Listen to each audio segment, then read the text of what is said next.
Welcome to my show coffee time with KSR. ఈరోజు స్టూడియోలో మనతో ప్రముఖ రాజకీయ విశ్లేషకుడు అడుసుమిల్లి శ్రీనివాస్ గారు ఉన్నారు. శ్రీనివాస్ గారు నమస్తే సార్. తెలుగు రాష్ట్రాల్లో ఒక్క రోజులో రాజకీయంగా అలర్ట్ అయిపోయాయి. అంటే ప్రతిపక్షాలందరినీ కూడా ప్రజల్ని అలర్ట్ చేశారు. ఎవరు? తెలుగు రాష్ట్రాల ముఖ్యమంత్రులు. అక్కడ జగన్మోహన్ రెడ్డి గారు పీఆర్సీ మీద ఉపసంహరించుకుంటారా ఆ జీవోల్ని, మరి ఉద్యోగస్తులేమో పెన్ డౌన్ అంటూ ఆందోళన బాట పట్టారు. మొన్న జయప్రదంగా 2 కార్యక్రమాలు ఉద్యోగస్తులు నిర్వహించడం జరిగింది. ఇప్పుడు రాష్ట్ర ప్రభుత్వం కూడా ఎస్మా అని చెప్పి లీకులు ఇస్తూ ఉన్నారు. ఈ నేపథ్యంలో మంత్రులతో చర్చలు కూడా జరుగుతూ ఉన్నాయి. ఇక తెలంగాణ విషయానికి వస్తే సీఎం కేసీఆర్ గారు అదే రోజున బాబాసాహెబ్ అంబేద్కర్ రాసిన రాజ్యాంగాన్ని మారుద్దామనడంతో ఆయనకి సడన్గా ప్రతిపక్షాలైన బీజేపీ, కాంగ్రెస్ పార్టీల నుంచి సంచలనాత్మకమైన రీతిలో ప్రతిఘటన ఎదురైంది. ఈ 2 రాష్ట్రాల ముఖ్యమంత్రులు ఒకేసారి ఒకే కాలంలో ఒత్తిడిని ఎదుర్కొంటున్నారు. దీని మీద మీ విశ్లేషణ? ముందుగా మనం కేసీఆర్ గారి గురించి మాట్లాడుకుందామండి. బాబాసాహెబ్ అంబేద్కర్ గారి గురించి ప్రస్తావన వచ్చింది కాబట్టి యాక్చువల్గా కేసీఆర్ గారి నోటి వెంట బాబాసాహెబ్ అంబేద్కర్ గారి గురించి రాకపోయినా భారత రాజ్యాంగం అంటే ఇక మతాలకి, కులాలకి, ప్రాంతాలకి అతీతంగా అదొక ఉద్గ్రంథం అండి. మన దశ దిశ నిర్ణయించేది ఉద్గ్రంథం. ఆ భారత రాజ్యాంగమే లేకపోతే మనం ఏమైపోదు అనేటువంటిది ఒక్కోసారి భయమేస్తాం. ఈ రోజున ఇక్కడ కూర్చొని ఫ్రీగా మాట్లాడుకుంటే బాబాసాహెబ్ అంబేద్కర్ గారు అసలు మీకు ఇక్కడ దురదృష్టం ఏంటంటే అండి, ఇటీవల వరకు బాబాసాహెబ్ అంబేద్కర్ని కొన్ని వర్గాలకు పరిమితం చేశారు. అది ఉద్దేశపూర్వకంగా చేశారా లేకపోతే అనుకోకుండా జరిగిందో తెలియదు. కానీ ఇప్పుడిప్పుడే అంటే ఒక్కొక్కసారి ఐ ఓపెనర్స్ వస్తారు మనకి. అంటే టార్చ్ బేరర్స్ అంటారు. అలాగా కేసీఆర్ గారు, శ్రీమాన్ మోడీ గారు, జగన్మోహన్ రెడ్డి గారు రావటం వల్ల అసలు రాజ్యాంగం అంటే ఏంటి, చట్టం అంటే ఏంటి, ఈ వ్యవస్థలు ఏంటి అనేటువంటిది ఒక్కొక్కడు ఆ పుస్తకాల పేజీలు తిరిగేస్తున్నారు. ఇన్నాళ్ళ అవసరం రాలేదు, అప్పుడప్పుడు వచ్చింది. కానీ అప్పటికి ఒక మేధావులు, విశ్లేషకులు ఇటువంటి వాళ్ళు ఏమైనా మాట్లాడుకునేవారు. అక్కడతో సామాన్య ప్రజలకి ఆ సెగ తగలలేదండి ఎప్పుడు.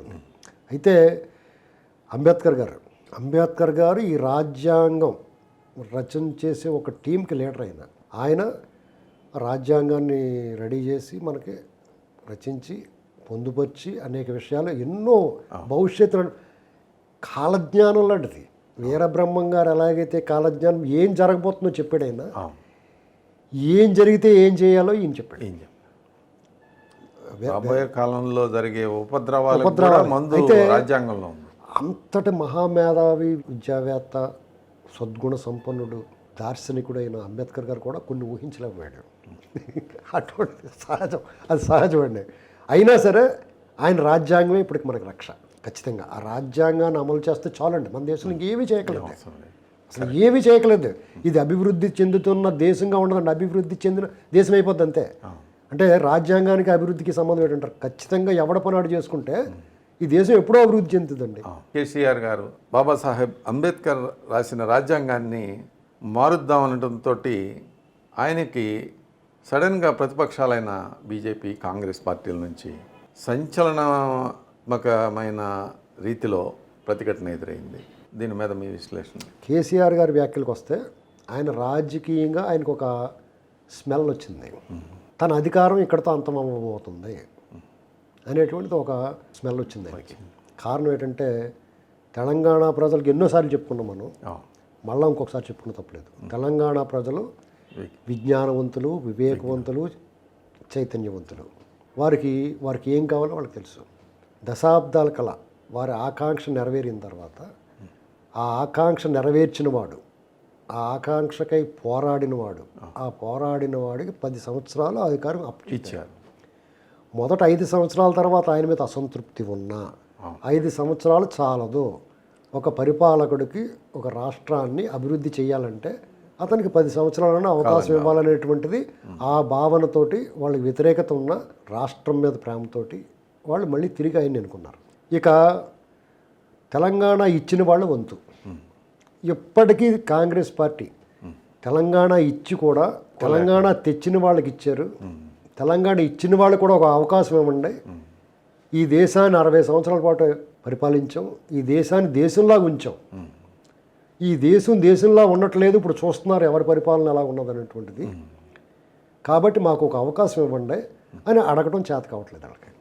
వాళ్ళల్లో వాళ్ళ అంతర్గత కుమ్ములు. ఇప్పుడు రేవంత్ రెడ్డి లాంటి ఒక ఫైర్ బ్రాండ్, ఓ చిచ్చరపిడుగు పార్టీకి నాయకత్వం వహించి ఇక్కడ రాష్ట్ర శాఖకి దాని ముందు నడిపిస్తుంటే ఆయన కాళ్ళకి కర్ర అడ్డం పెడుతున్నారు, లేదా మెట్ల దగ్గర కట్టల పాములా కాసు కూర్చున్నారు ఎప్పుడు కొరుద్దాం అని. ఏంటండి ఇది వాళ్ళ దురదృష్టం. ఇక కేసీఆర్ గారికి బీజేపీ, కాంగ్రెస్ థ్రెట్ ఆయనకి.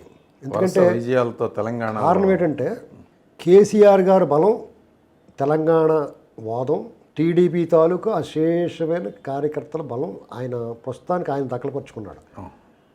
అంటే టీడీపీ పార్టీ వాళ్ళు ఈ ఇల్లు రిపేర్కి వచ్చింది, అందాక వేరే ఇంట్లో అద్దెకు ఉందాం అన్నట్టుగా వెళ్ళి టీఆర్ఎస్లో ఉన్నారు. అంటే గులాబీ వనంలో పసుపు పూలు పోస్తున్నాయి అక్కడ, మీరు చూడండి కావాలితే అక్కడ.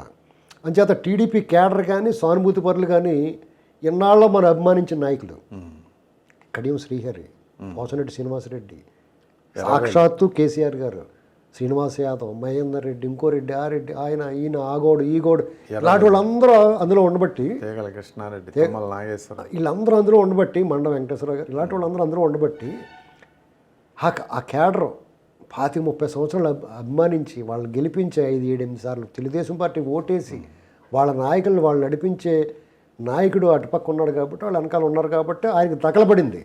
ఇది తాత్కాలికం. మీరు అద్దెంట్లో అన్నాళ్ళు ఉంటారు, మీ ఇల్లు రిపేర్ అయిపోయిందో మీ ఇంట్లోకి వెళ్ళిపోతారు. ఇది ఆయన ముందున్న సవాలు కేసీఆర్ గారికి. అది శాశ్వతం కాదు ఆయనకున్నది. పాల పొంగుల ఉద్యమం వచ్చింది, ఆ ఉద్యమాన్ని ఒడిచిపెట్టుకున్నాడు ఆయన, అధికారం వచ్చింది, ప్రజలు కూడా గౌరవించారు ఆయన కూడా సామాన్య మానవుడికి ఇబ్బంది లేకుండా పరిపాలించాడు. ఎట్టి పరిస్థితుల్లో కేసీఆర్ గారిని మనం ఏమనలేము ఈ విషయంలో. ఆయన ప్రత్యర్థులు వేధించాడు, కొన్ని అవకతవక నిర్ణయాలు చేశారు, కొంత అహంకార పూరిత ధోరణి ఉంది, దురహంకార వ్యాఖ్యలు చేశాడు ఆయన. అవన్నీ కూడా ఆయన వాగ్దాటి ముందు, ఆయన చాతుర్యం ముందు, ఆయన చాణక్యం ముందు ఆయన వ్యాఖ్యలు కూడా సీరియస్గా తీసుకొని జనం. తెలంగాణ బీజేపీ అనేటువంటిది గత సార్వత్రిక ఎన్నికల్లో 100కి పైగా స్థానాల్లో డిపాజిట్ కోల్పోయి కూడా వాళ్ళు విశ్వ ప్రయత్నం చేస్తున్నారు. ఇక్కడ టీడీపీ పార్టీ లేకపోతే కాంగ్రెస్ పార్టీ వీటిలో తోసి రాజని వాళ్ళు ప్రధాన పక్షంగా ఎదగడానికి విశ్వ ప్రయత్నం చేస్తున్నారు. ఆ ప్రయత్నంలో భాగంగా గుర్తింపు పొందిన నాయకులు, ఇతర పార్టీల్లో పేరు తెచ్చుకుని స్థిరపడిన వాళ్ళు, మంచి ఇమేజ్ ఉన్న వాళ్ళని నాయకులను అయితే తెచ్చుకోగలిగారు. సాధారణ ప్రజల్ని, సానుభూతి పరుల్ని వాళ్ళు ఇంకా చేర్చుకోలేకపోయారు. ఎందుకు చేర్చుకోలేకపోయారంటే వాళ్ళది ఏదైతే బలమో, ఏ మత ఎజెండా అయితే బలమో అదే బలహీనత. ఆ పార్టీకి అదే ప్లస్, అదే మైనస్.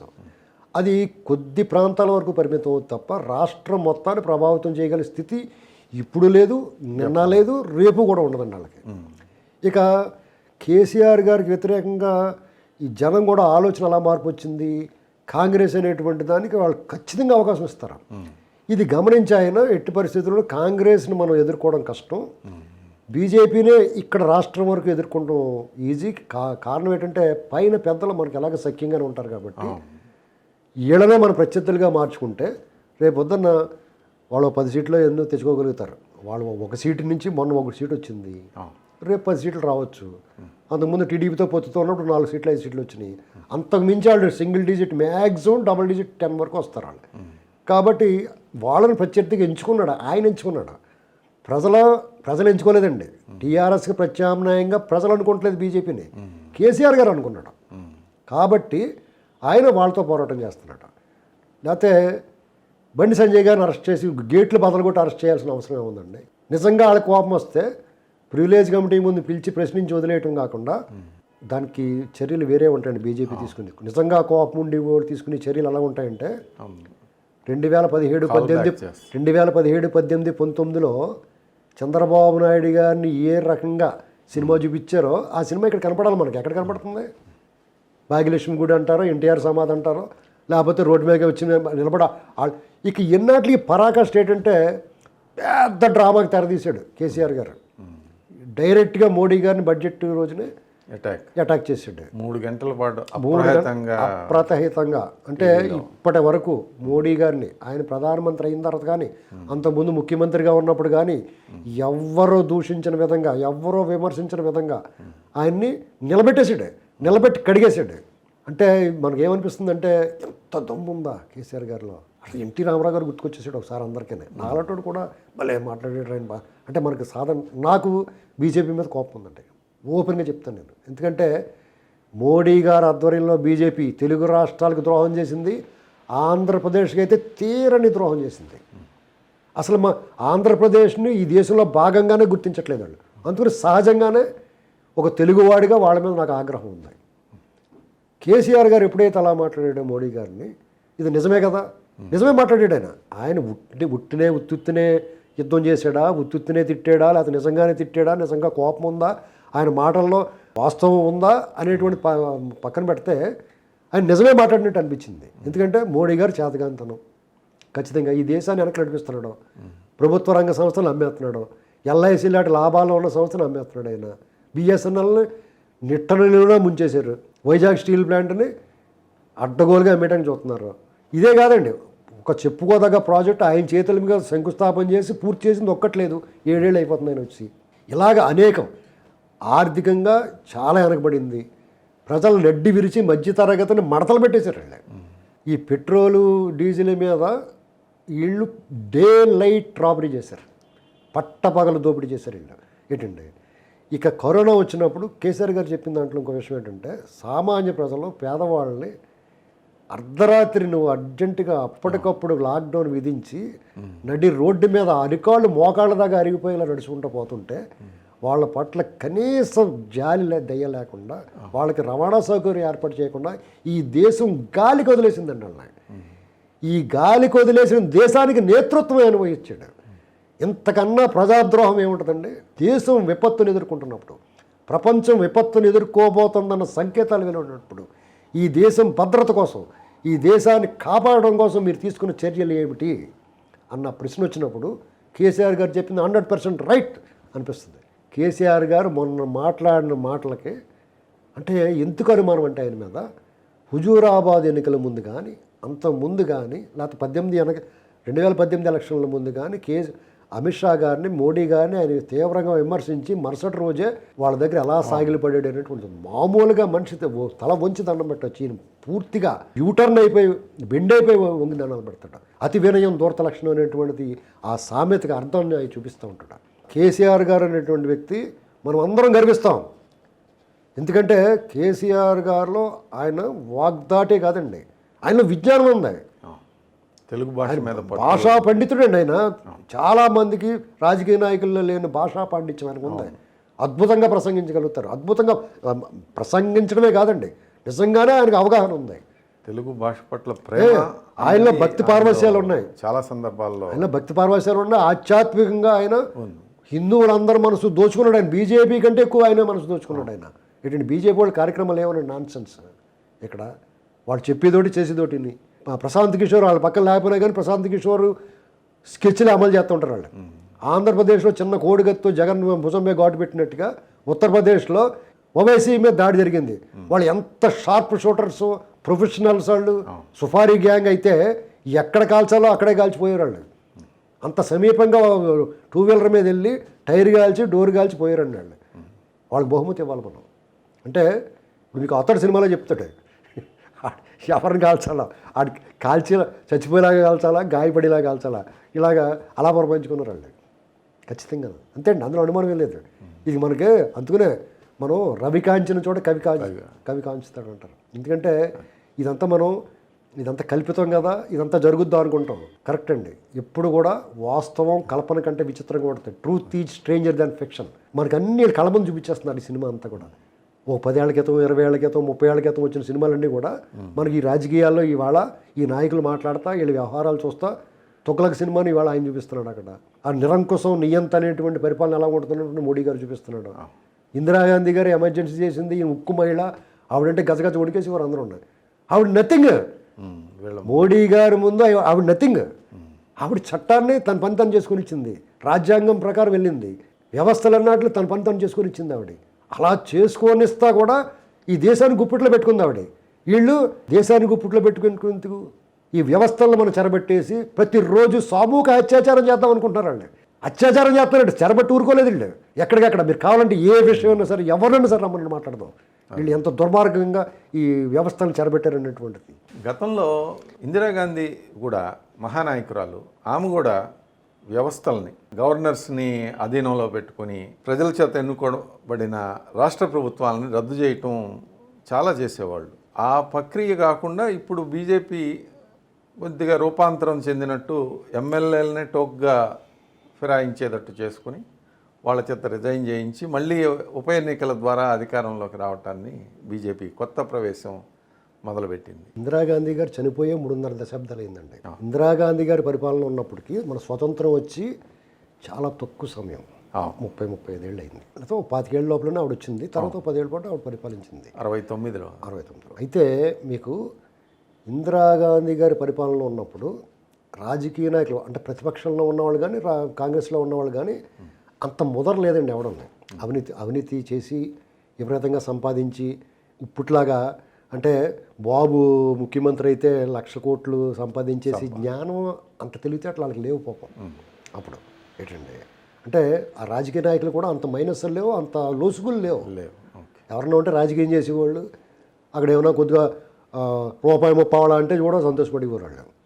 ఎలాంటి వాళ్ళు ముఖ్యమంత్రులు అయ్యారని ఆంధ్రప్రదేశ్కి దామోదరం సంజయ్ గారు, ఆయన సొంత ఇల్లు లేదు. ఇప్పుడు ధర్మవరంలో రామారావు గారు మంత్రివర్గంలో పనిచేసాడు జి నాగిరెడ్డి గారు అని ఒక ఆయనకి అనారోగ్యం వస్తే ప్రజలు చందా వేసుకోవాల్సి వచ్చింది. డిఎల్ రవీంద్రారెడ్డి గారు ఆయన వైద్య ఖర్చులు భరించాడు. ఈ టీవీలో వస్తుండే చూసి రెడ్డి సత్యనారాయణ గారు మాడుగుల ఎమ్మెల్యే, టీడీపీ ఎమ్మెల్యే, ఆయనకి పాత ఎప్పుడుతో 70 నాటి ప్రియా మోటార్ సైకిల్ మీద తిరుగుతాడు ఆయన స్టిల్ ఈ రోజు కూడా. ఇలాంటి నాయకులు ఉండేవారు అప్పట్లో. ఎన్టీ రామారావు గారిని కూడా బతకప్ చేసింది కదా ఆవిడ.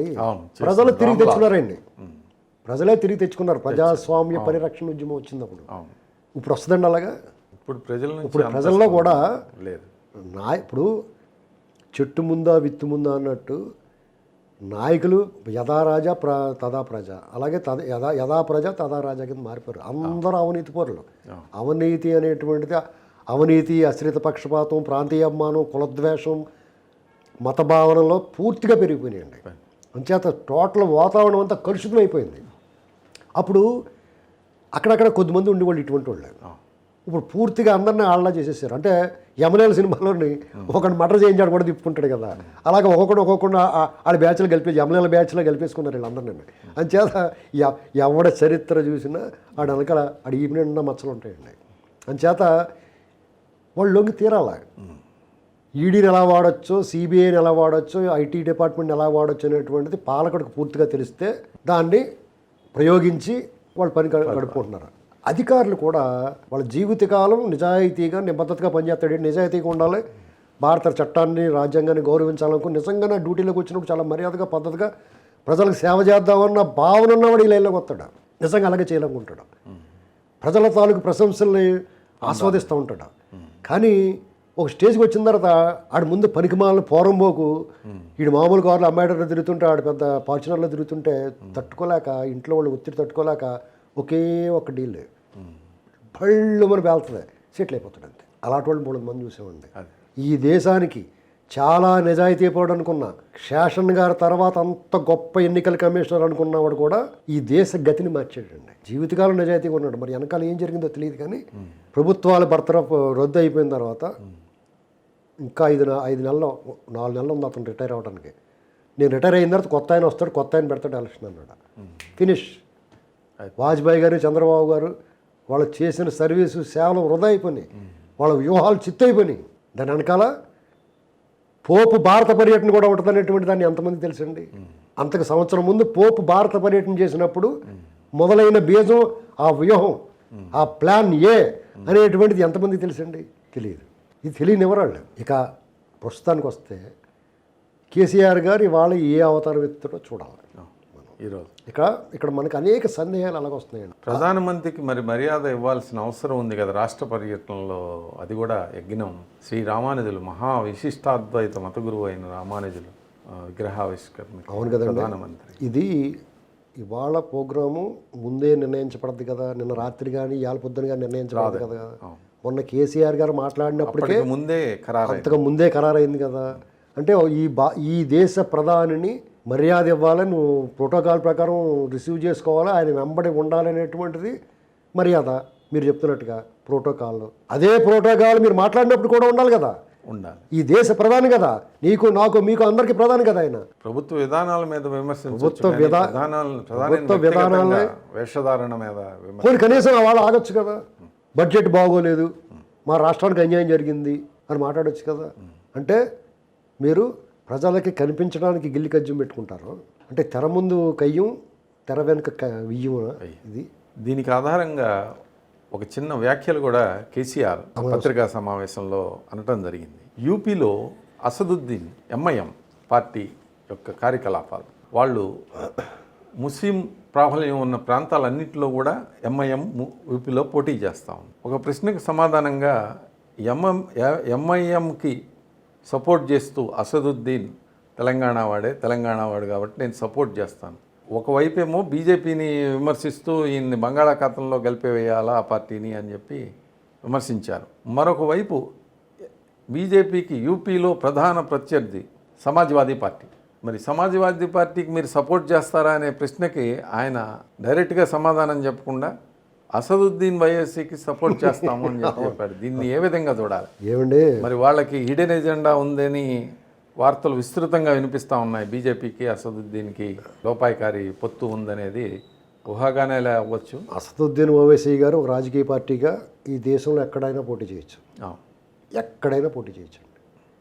విచిత్రంగానే ఆయన హైదరాబాద్ తెలంగాణ రాష్ట్రం వరకు పాత బస్తీ 7-8 నియోజకవర్గాలు దాటి కుకట్పల్లి వరకు కూడా రాడైనా రావట్లేదండి.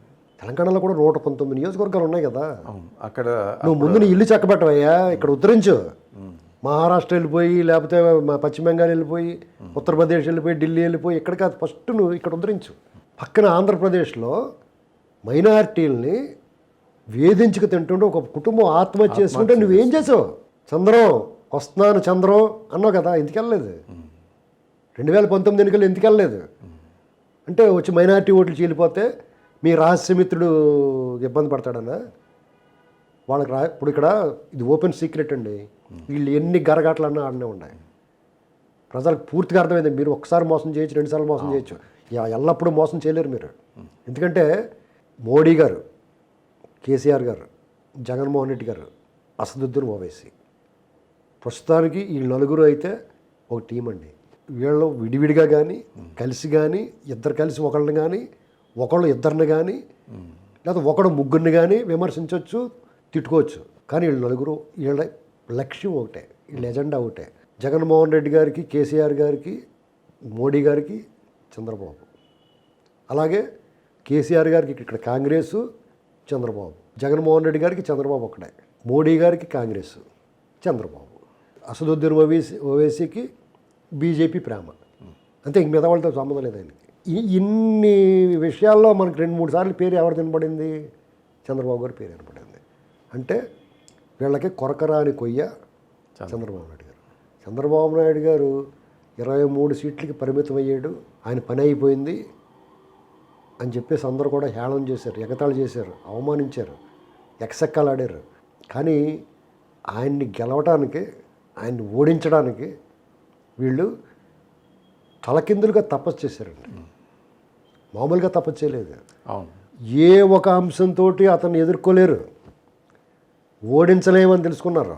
మీకు దాసనారాయణరావు గారి సినిమా మనుషులంతా ఒకటే అన్న సినిమా ఉంటుంది.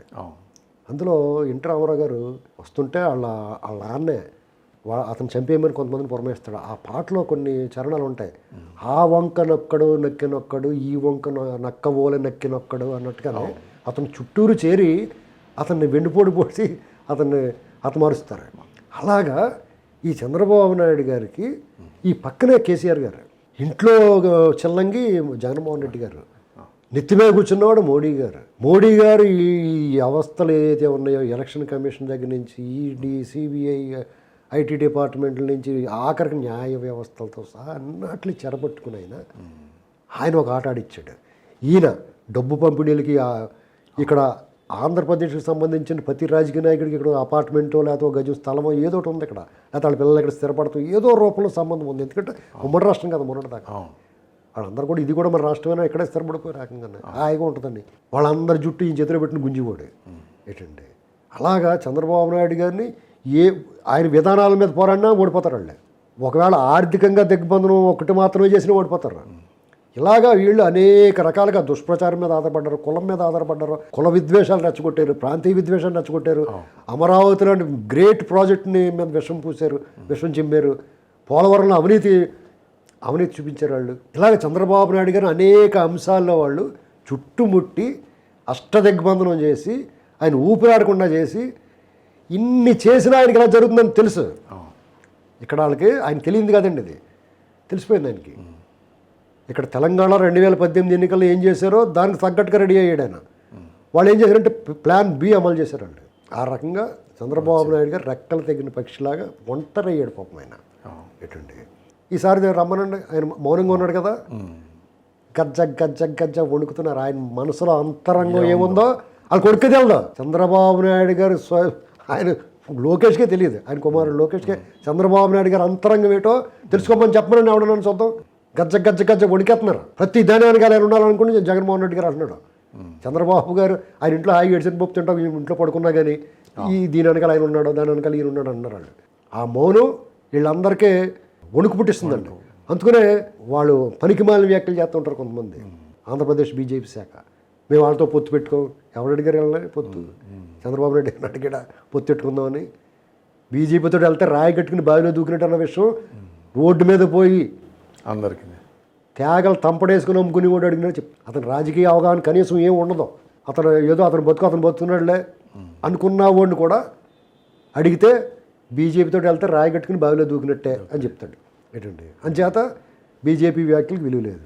తెలంగాణలో తెలుగుదేశం పాత్ర ఏమైనా ఉందంటారా తెలంగాణ రాజకీయాల్లో? ఖచ్చితంగానండి. ఎందుకంటే మీకు ఇక్కడ గమనించాల్సింది ఏంటంటే ఇక్కడ తెలంగాణ వరకు వచ్చి కేసీఆర్ గారికి ఇంకొక థ్రెట్ కనిపించిన అదృశ్యమైన ఒక థ్రెట్ ఒకటి ఉంది. ఏంటి తెలుసండి, అది టీడీపీ కనుక యాక్టివేట్ అయితే ఇక్కడ తెలంగాణ పౌర సమాజానికి, తెలంగాణ పౌర సమాజంలో తెలుగుదేశం సానుభూతి పరులు అనేటువంటి వాళ్ళు అంతర్భాగం. 1982 అంటే ఇప్పుడు వచ్చే నెలలో తెలుగుదేశం పార్టీ వచ్చిన 4 దశాబ్దాలు పూర్తవుతుంది, 40 సంవత్సరాలు. అయితే కాంగ్రెస్ పార్టీతో సమానంగా ఒక రకంగా చెప్పాలంటే కాంగ్రెస్ పార్టీ కంటే ఎక్కువగా క్యాడర్ ఉన్న పార్టీ టీడీపీ. ఈ దేశంలోనే క్యాడర్ బలం ఉన్న పార్టీ టీడీపీ అండి. అంటే తెలంగాణ మారుమూల గ్రామాల్లో కూడా ఇవాళకే కూడా తెలుగుదేశం జెండా ఉంటుందండి. అభిమానులు ఉన్నారు, సానుభూతి పరులు ఉన్నారు. ఆ పార్టీకి 7-8 సార్లు ఓట్లు వేసిన వాళ్ళు ఉన్నారు. అంటే ఒక అలవాటు, సైకిల్ గుర్తు మీద ఓటేయటం అనేటువంటిది ఒక అలవాటు, మానసిక భావన. వాళ్ళకి ప్రత్యామ్నాయం లేక రకరకాల కారణాల వల్ల, భావోద్వేగాల వల్ల, తెలంగాణ సెంటిమెంట్ కానీ ఇతరత్ర ఏదైనా సెంటిమెంట్ వల్ల కానీ వాళ్ళు మనసు మారి ఉండొచ్చు, వాళ్ళు పక్కదారి పట్టి ఉండొచ్చు.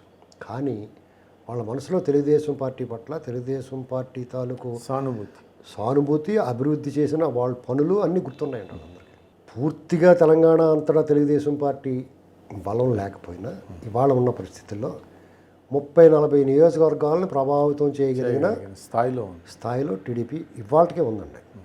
ఒక రకంగా చెప్పుకోవాలంటే ఆంధ్రప్రదేశ్లో ప్రధాన ప్రతిపక్షం నిన్నగాక మొన్నటిదాకా అధికారంలో ఉన్న టీడీపీ బలాన్ని కంటే కూడా నిజంగా తెలంగాణలోనే ఎక్కువ బలం ఉందండి ఇవాళకి. అది నాయకత్వం గుర్తించాలి. మనకే తెలిసిపోయినప్పుడు నాయకత్వం అని కూడా తెలిసి ఉంటుంది. ఇక్కడ వీళ్ళు తెలుగుదేశం క్యాడర్ అందరూ కూడా మ్యాక్సిమం అందరూ 60-70% కేసీఆర్ వెంబడే ఉన్నారండి.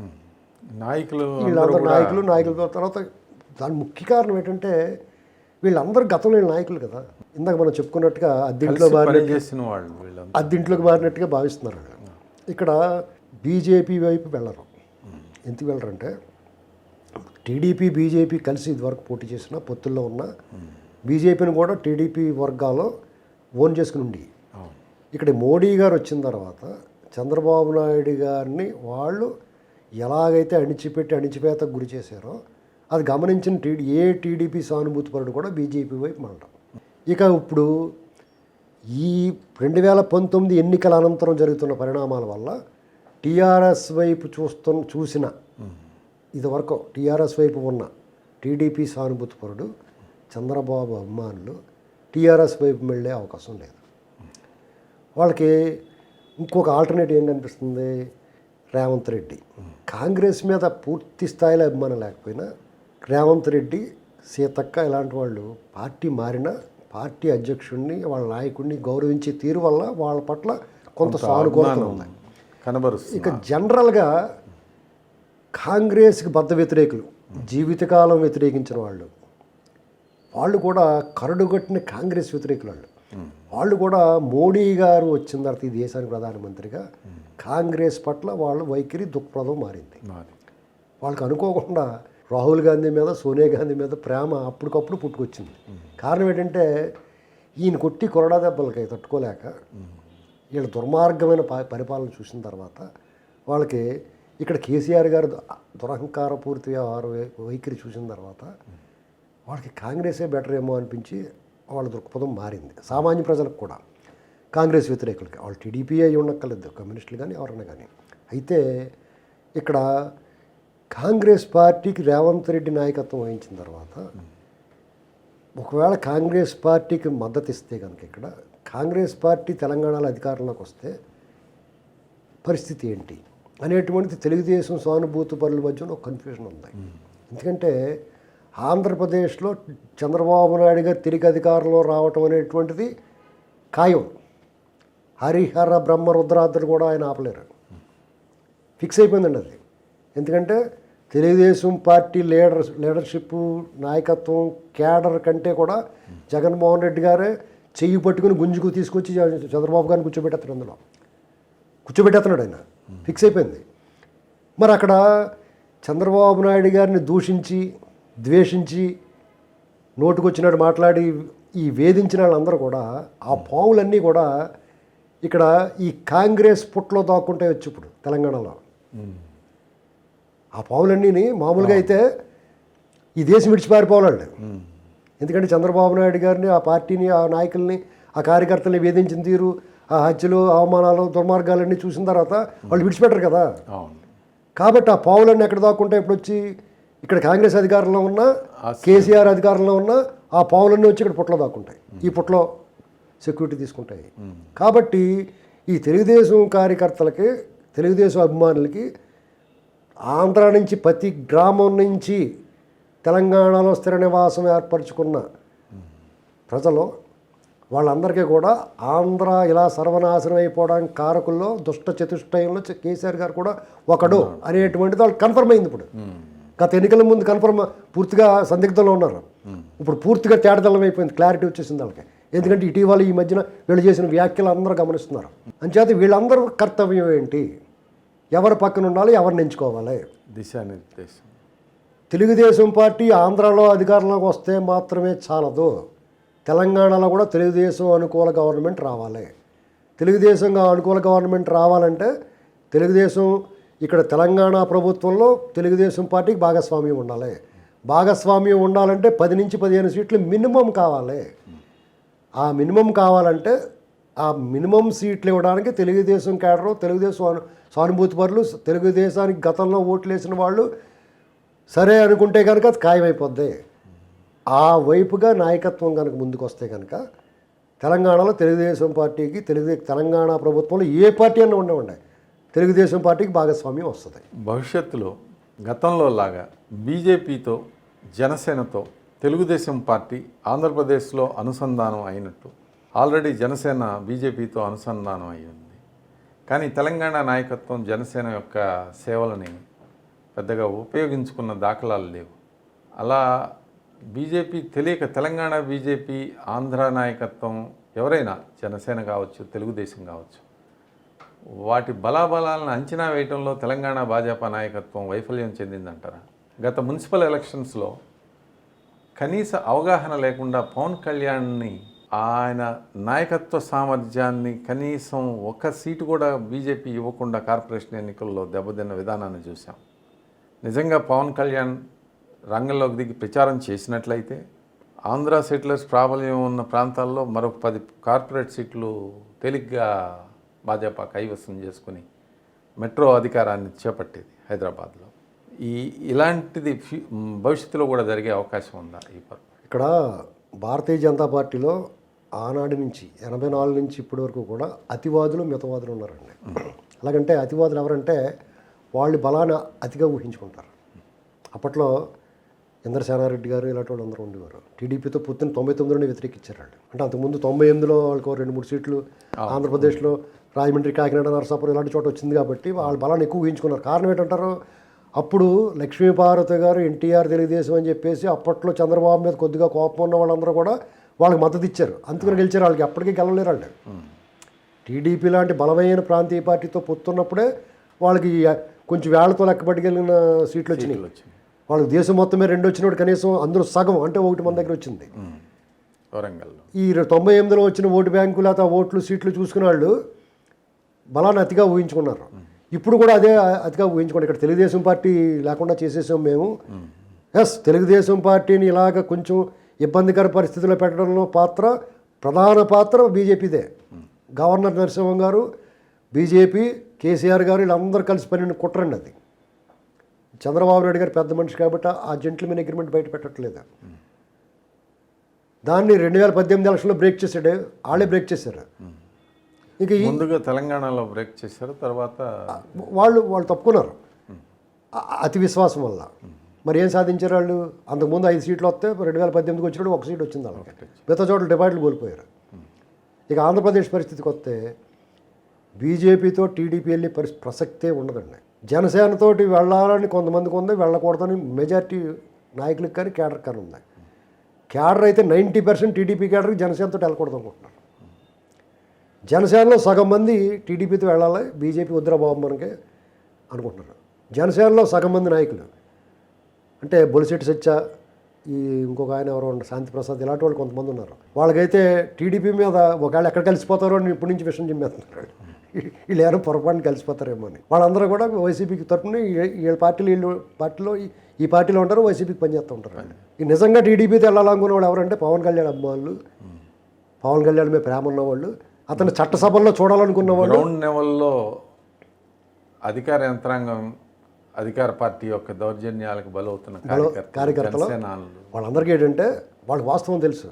టీడీపీ బలమైన పార్టీ, మనకు 6% వచ్చిన వాళ్ళకి 40% వచ్చింది. ఇప్పుడు సముద్రంలో వెళ్ళి నది కలవాలి కానీ నదిలో సముద్రం ఎందుకు కలుగుతుంది? అది వాళ్ళకి కొంచెం అవగాహన ఉన్న వాళ్ళకి అలాగ ఆలోచిస్తున్నారు. టీడీపీలో కూడా కొంతమంది అభద్రతాభావం, శంక, నిత్య శంకితులు ఉంటారు కొంతమంది. మనం వాళ్ళు ఓట్లు చీల్చేస్తారేమో, జగన్మోహన్ రెడ్డి పులి, తోపు, తురుము అని వీళ్ళకి అభద్రతాభావం, భయంలో మునిగిపోయారు. పొద్దున్న ఓటు 10 పెట్టుకుని వేస్తాడేమో, ఈ మోడీ గారు ఉన్నాడు వ్యవస్థలన్నీ చెరబెట్టేస్తారేమో, దొంగ ఓట్లు వేసేసుకుంటారేమో, ఈవీఎం మిషన్లు పెట్టేస్తారేమో, నా భయంతో నలిగిపోతూ ఉంటారు వాళ్ళు నిత్య సంగతులు. వాళ్ళు జీవితం సుఖపడలేరు. వాళ్ళ నిద్ర కూడా సరిగ్గా పట్టదండి. పైగా తిరిగి ఇంకొకళ్ళు అల్పించేస్తూ ఉంటారు, వాళ్ళు భయపెడతా ఉంటారు.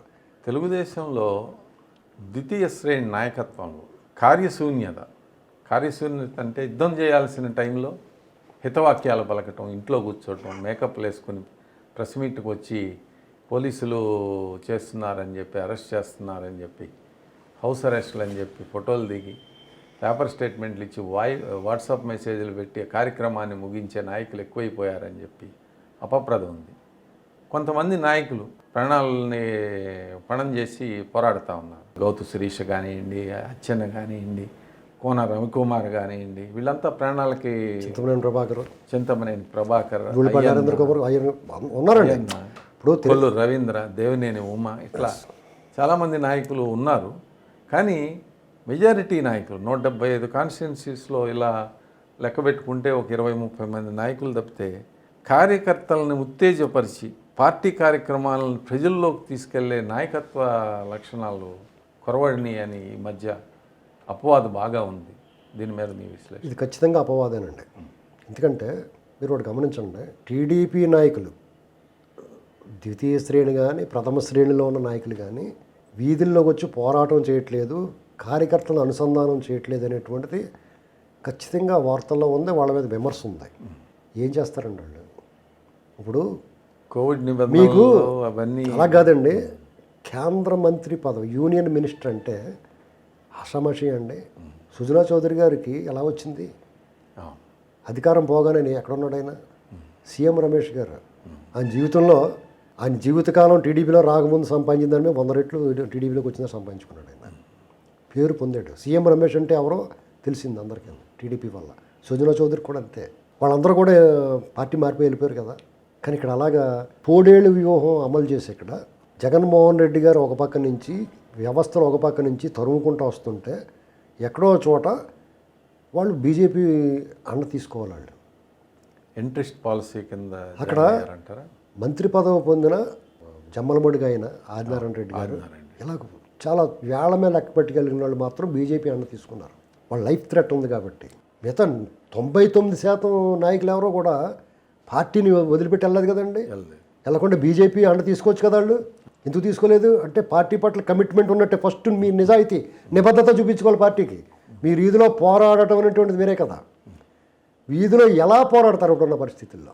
సాక్షాత్తు అధ్యక్షుడికి ఇంటి గేటుకి తాళ్ళు కట్టి బయటికి రానివ్వకపోతే ఏం చేస్తారు నాయకులు? ఏం చేస్తారండి? ఇప్పుడు మీరు కార్యకర్తలు ఈ విమర్శ, మీరు చెప్పిన విమర్శ కార్యకర్తల నుంచి వస్తుంది.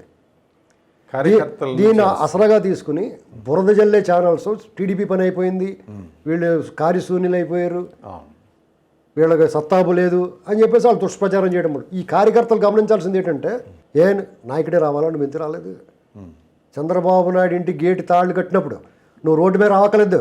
నీ ఇంటి ముందు ఓ కొవ్వొత్తి ఇంటికి పెట్టుకుని ఇంతకు నిలబడలేదు. మోడీ గారు తప్పట్లు కొట్టమంటే కొట్టారు కదా, సిగ్గు లేకుండానే. దీపాలు వెలిగించమంటే వెలిగించారు కదా. నువ్వు నీ ఇంటి ముందు నీ నిజంగా తెలుగుదేశం పార్టీ సానుభూతుడు అయితే 70 లక్షల మంది కార్యకర్తలు నిజంగా ఉంటే పోస్తే పసుపు రక్తం వస్తుందని చెప్పి కౌరులు చెప్పి కార్యకర్త కానీ సానుభూతిపడు కానీ చంద్రబాబు నాయుడు గారి అభివృద్ధి ఫలాలను అనుభవించినోడు కానీ చంద్రబాబు నాయుడు గారికి రాష్ట్రానికి ఇలాగ అన్యాయం జరుగుతుందని మీరు భావిస్తే మీరు ఎందుకు బయటికి రాలేదు? మీరు బయటకు వస్తే చచ్చినట్టు నాయకుడు వస్తాడు మీ ముందు. ఏం జరిగింది? ఉద్యోగ ఉపాధ్యాయులు రోడ్డు మీదకి వచ్చారు. చచ్చినట్టు ఆ నాయకులు వాళ్ళందరూ అమ్ముడిపోయి వాళ్ళే. ఆ నాయకులందరూ కూడా ప్రభుత్వానికి అనుకూలంగా ఉన్నవాళ్ళే. వెంకటరావు రెడ్డి ఉద్యోగం ఎలా చేస్తాడని నమ్ముతారండి ఎవడన్నా? రావాలి కావాలి 2 చేతులతో కొట్టేమన్న బండి శ్రీనివాస ఎవరో ఉన్నాడు, అతను ఉద్యోగం చేస్తాడు, ఉద్యోగుల తరపున ఉంటాడని ఎవరన్నా నమ్ముతారా? వాళ్ళందరూ వాళ్ళ ఉద్యోగుల తరపున ఎందుకు మాట్లాడుతున్నారు? ఉద్యోగస్తులే ముందుకు వచ్చి రోడ్ల మీదకి వచ్చి అంతే అండి. అలాగే ఈ కార్యకర్త ప్రతి వాడు నా నాయకుడికి అవమానం జరిగింది, నా పార్టీకి అన్యాయం జరుగుతుంది, ఈ రాష్ట్రం నష్టపోతుంది అనుకుని మీరు భావించుంటే మీరు రోడ్డు మీదకి వచ్చి ఉంటే మీ నాయకుడు చచ్చినట్టు వస్తాడా? ఎవరి కోసం వస్తాడా? అంచేత నాయకత్వాన్ని మనకి ఆ పార్టీ ఇప్పుడు మనకేం సంబంధం లేదండి, వాళ్ళకే చెప్తున్నాం మనం. వాళ్ళ నాయకుల్ని వాళ్ళు కించపరుచుకుంటే వాళ్ళకే నష్టం. ఎలా వస్తారండి బయటికి? చట్టం రాజ్యాంగం అలా ఏదైనా అమలు అవుతుందో రూల్ ఆఫ్ లా ఉందా? లా అండ్ ఆర్డర్ ఎక్కడ ఉంది? రోడ్డు మీద వెళ్ళినట్టు తిరిగి ఇంటికి వస్తాడో లేదో చెప్పలేని పరిస్థితులు ఉన్నాయి అక్కడ. ఇప్పుడు మీకు తెలుగుదేశం కార్యకర్తలు ఒక రాజ్యాంగం, ప్రతిపక్షాలకి అధికార పార్టీకి ఒక రాజ్యాంగం చట్టం అమలు అవుతుంది. అక్కడ పోలీస్ వ్యవస్థ కంప్లీట్ వాళ్ళకి సరెండర్ అయిపోయి ఉంది. వీళ్ళు తెలుగుదేశం పార్టీ కానీ తెలుగుదేశం చంద్రబాబు నాయుడు గారు కానీ తెలుగుదేశం నాయకులు కానీ వైసీపీతో పోరాడే పరిస్థితి రాలేదండి. ఇంకా ఈ పోలీస్ కట్టడాలు ఈ కచ్చడాలని ఇనప కచ్చడాలను దాటుకు వెళ్ళలేకపోతున్నారు వీళ్ళు. అసలు వైసీపీతో పోరాటం చేసే అవకాశం ఎక్కడ ఉంది? వీళ్ళు దడిగట్టినట్టు నిలబడిపోతాయి. ఇక్కడ వీళ్ళు రోడ్డు మీద రానివ్వరు. సరే మీరు అన్నట్టుగా కొంతమంది అవసరస్తుల రూపంలో ఉండిపోతారు. ఏం చేస్తాడు? రోడ్డు మీద కొత్త వెనకాల 10 మంది అతను వెనకాల రాలేకపోతే అతను ఎవరో అవసరస్ట్ చేయరు. ఆ చుట్టుపక్కల గ్రామాల్లో 1000 మంది 2000 మంది ఉండరా? వాళ్ళందరూ వచ్చి ఇంటి ముందు నిలబడి తప్పించలేరు. అది కూడా మీరు అన్నట్టు కార్యకర్తల లోపమే ఖచ్చితంగానండి. తెలుగుదేశం పార్టీ కార్యకర్తల చేత నడపబడే పార్టీ. ఎస్, కార్యకర్తలు బయటకు వస్తేనే నాయకులు వస్తారు. చచ్చినట్టు వస్తారు. ఎవరి కోసం వస్తారండి? ఇప్పుడు కార్యకర్తల ప్రతిస్పందన చూసుకున్న తర్వాత రేపు పొద్దున వాళ్ళ దారిలో నాయకుడు ఎలా పోతే వాడు పక్కన పెట్టేస్తారు. ఇప్పుడు కార్యకర్తలు కూడా నిరాశకు లోనయ్యారు, నిస్తేజానికి గురయ్యారు, షాక్ తిన్నారు. ఫస్ట్ ఆ దిగ్భ్రాంతి నుంచి కోలుకోవడానికి 3 ఏళ్ళు పట్టింది వాళ్ళకి. ఇప్పుడు చంద్రముఖి సినిమాలో మీకు చంద్రముఖి సినిమాలో రజనీకాంత్ చెప్తా ఉంటాడు, ఆ ఫ్లాష్ బ్యాక్ చెప్తా వాళ్ళ తల్లి చనిపోవడమే మొదటి దిగ్భ్రాంతి అంటాడు. అలాగా వీళ్ళకి 23 సీట్లు రావడం అనేటువంటిది మొదటి దిగ్భ్రాంతి. అసలు ఏంటండి, లోకేష్ ఓడిపోవడం 2వ దిగ్భ్రాంతి. ఇలాగ మహామహులు వేళ్ళూని పోయిన వాళ్ళు వేళ్లతో సహా పెకలించబడడం అనేటువంటి 3వ దిగ్భ్రాంతి. ఈ ఎన్నాటిని మించిన దిగ్భ్రాంతి ఏంటంటే నోరెత్తే ముఖమే గుద్దేస్తున్నారు. ఇది అసలు అన్నింటికి మించిన దిగ్భ్రాంతి. ఈ దిగ్భ్రాంతి నుంచి కోలుకోవడానికి టైం పడుతుంది. పైగా మొదటి నుంచి నాయకులు లేకపోతే చంద్రబాబు నాయుడు గారు లోబోమంటావు వచ్చి రోడ్డు మీదకి వస్తే మనమే విమర్శిస్తాం. ఏమంటావు? ఏంటో అధికారం పోతే ఉండలేవా నువ్వు? కనీసం 2 ఏళ్ళు 1 సంవత్సరం 3 ఏళ్ళు 2 ఏళ్ళు 3 ఏళ్ళు టైం ఇవ్వాలి కదా, ఆ పరిపాలన ఎలా ఉందో చూడాలి కదా అని ఉండగలిగినట్టు వచ్చి మాట్లాడతారా? అంచేత ఇవన్నీ చూసుకోవాలి, ఈ సెగ తగలాలి. ఇప్పుడు ఇనుము వంగాలంటే అది బాగా కాలాలి, కాలిన తర్వాతే కదా నువ్వు వంచుతావు. మీ ఇలుగు తెలవాలంటే కొన్నాళ్ళు అతని పరిపాలన చూడాలి కదా. ఇప్పుడు వీళ్ళ ప్రమేయం లేదు. ఇప్పుడు అందరికీ ఈర్ష్య ఏంటంటే ఈర్ష్యే. వీళ్ళు గెలిచేస్తున్నారు ఏం పని చేయకుండాను, ఏం పోరాటం చేయకుండా కూడా రేపు అధికారంలో వచ్చేస్తున్నారు అనేటువంటి బాధ ఈ కార్యకర్తలను వచ్చేస్తుంది, అసూయ వాళ్ళనే అనిపిస్తా ఉంది. ఖచ్చితంగానండి. ఇదే మానసిక భావన వాళ్ళకి. అంటే జగన్మోహన్ రెడ్డి గెలిపించేస్తాడు వీళ్ళని. వీళ్ళు బయటకు వచ్చేసి మన బళ్ళు నిండా పెట్రోల్ పోయించట్లేదు, పలావ్ ప్యాకెట్లు ఇచ్చేయట్లేదు, పెద్ద ప్రదర్శన చేయట్లేదు, ఇవన్నీ బాధ వచ్చేస్తుంది అందరికన్నా. బాగా వచ్చి ఇప్పుడు నుంచి ఖర్చు పెట్టేయాలి, డబ్బులు ఎందుకు ఖర్చు పెడతారండి? ఎవడు ఖర్చు పెడతాడు? ఇదే టైంలో కార్యకర్తల్లో కూడా కసిగా ఉండి ఎలాగన్నా మాకు డబ్బులు, వాళ్ళు ఒకటే అడుగుతున్నారు, నాయకత్వం అది ఆలోచించాలి ఖచ్చితంగా. వాడికి డబ్బు ఉందా, వ్యాపారం ఉందా, చాలా సీనియరా, ఇవన్నీ చూడకూడదండి. ప్రజలకు ఎవడైతే కోరుకుంటున్నాడో, ఎవడైతే రెబల్గా ఉంటాడో, ఎవడైతే జనాలను సమీకరించగలుగుతాడో, మాస్ ఫాలోయింగ్ ఉన్న లీడర్లకి కనీసం సగం మంది కన్నా ఇవ్వాలి టికెట్. ఎందుకంటే వాళ్ళు డబ్బులు లేకపోయినా పర్లేదు. కార్యకర్తలు ఏమన్నారు తెలుసా, మేము నా స్థాయికి నేను ఒక 2,000 ఓటు కొనాల్సి వస్తే నేను కొంటాను, 5 ఓట్లు కొనాల్సి వస్తే 5 ఓట్లు 10,000 పెట్టుకుని కూడా ఉన్నాడు అని చెప్పి ఆ కార్యకర్తలే ఉత్సాహంగా ఉద్వేగంగా ఉన్నారు. ఎట్టి పరిస్థితుల్లో ఈ పార్టీని ఓడించాలండి. టీడీపీ కార్యకర్తలకు ఆ కసి వచ్చిన రోజుని ఈ దేశంలో ఏ పార్టీ కూడా టీడీపీని గెలవలేదండి. ఎందుకంటే టీడీపీ ఎప్పుడు ఓడిపోయినా సరే మీరు చూసుకోండి, 1989లో కార్యకర్తలో నిస్తేజం వచ్చింది. మా ఎమ్మెల్యే ఓడిపోవాలి, రామారావు ముఖ్యమంత్రి అవ్వాలనుకున్నారు. వీళ్ళు ఎమ్మెల్యే ఓడిపోతే రామారావు ముఖ్యమంత్రి ఎలాగవుతాడు? కానీ వాళ్ళ ఎమ్మెల్యే మీద అసంతృప్తి, వీళ్ళు నన్ను పట్టించుకోలేదన్న కోపంతో కార్యకర్తలు కాడి వదిలేశారు. మళ్ళీ అలాంటి పరిస్థితి 2004లో వచ్చింది. మా ఎమ్మెల్యే కాదు పక్కోడు కూడా ఓడిపోవాలని కోరుకుంటున్నారు. ఇలాగా అప్పుడు కాడి వదిలేశారు. 2019 కూడా అదే జరిగిందండి.